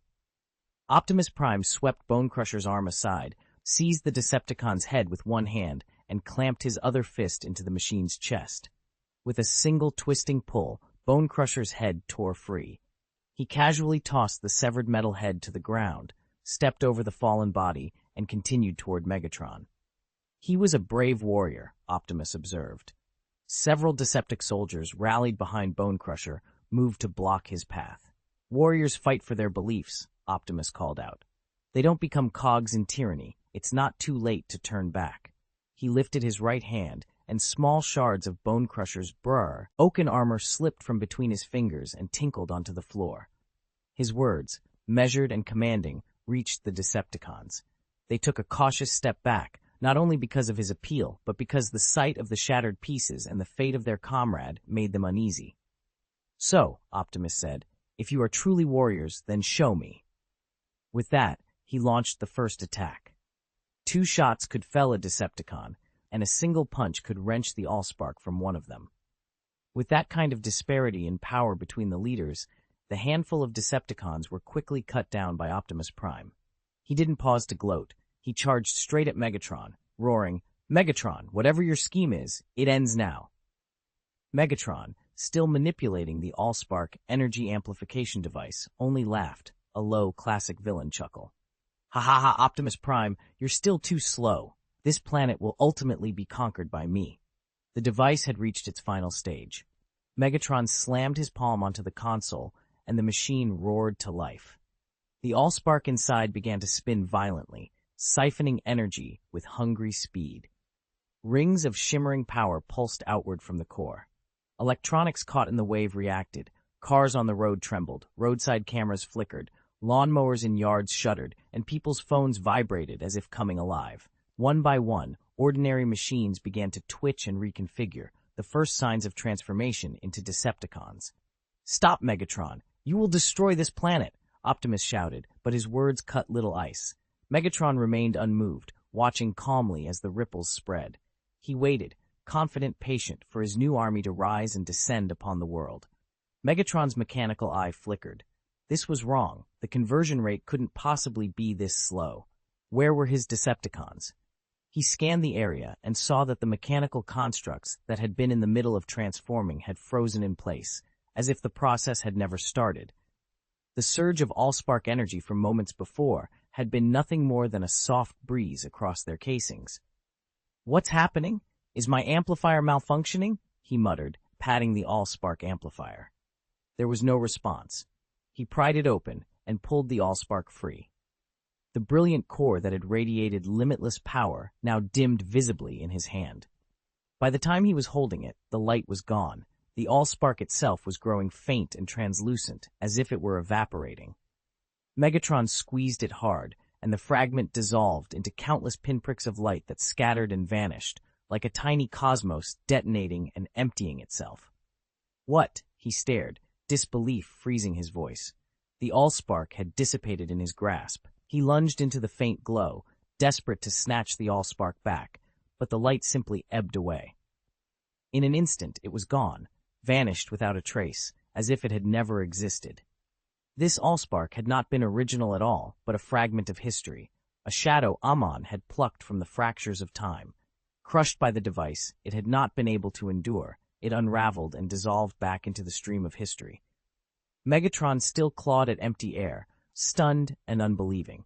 He kept repeating, voice ragged with fury, "Impossible! Impossible! How could it disappear? Impossible!" Optimus Prime didn't fully understand what had happened or why the Allspark had vanished, but he saw one thing clearly. Megatron's scheme had failed. He stepped forward and drove a boot into Megatron, sending him tumbling. Thrown through the air, Megatron finally snapped back to the present. He fixed a savage glare on Optimus and hissed, "It was you, treacherous Autobots. You actually faked the Allspark." P.S. Recommended new read, Marvel Reaper, summons Makima right at the start. Check it out on the author's page. "It was your despicable sneak attack that stole the Allspark from us. Don't try to pretend otherwise." Megatron spat. Optimus Prime's response was immediate. "Nonsense. We didn't even know what happened." He didn't believe the accusation, but there was no time for words. Megatron lunged. The two leaders clashed again, but this time, the fight was different. Optimus was uninjured, and his reserves were fresh.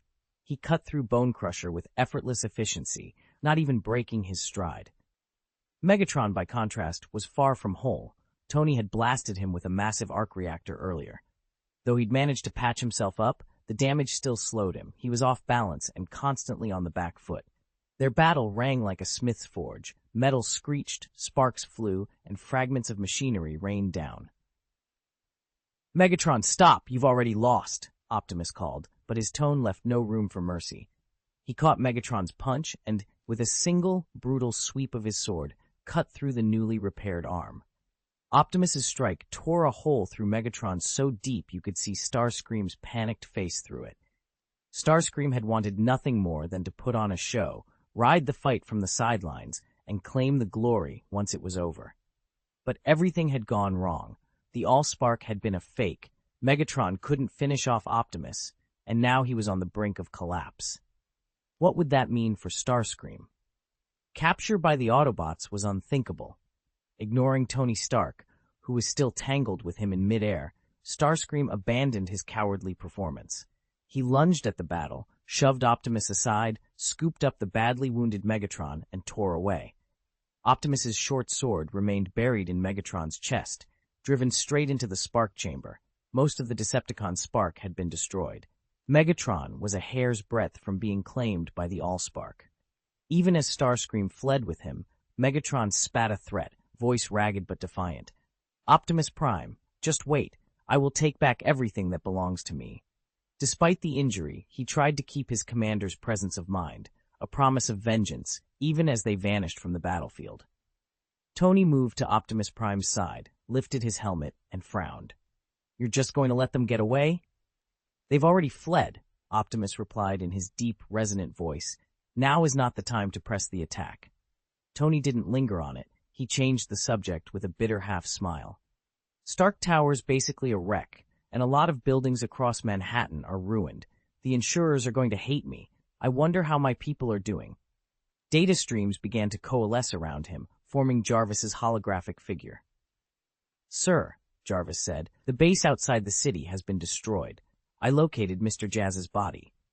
With a thunderous motion, Optimus slammed his foot into a nearby bridge, ripping a huge hole into the structure.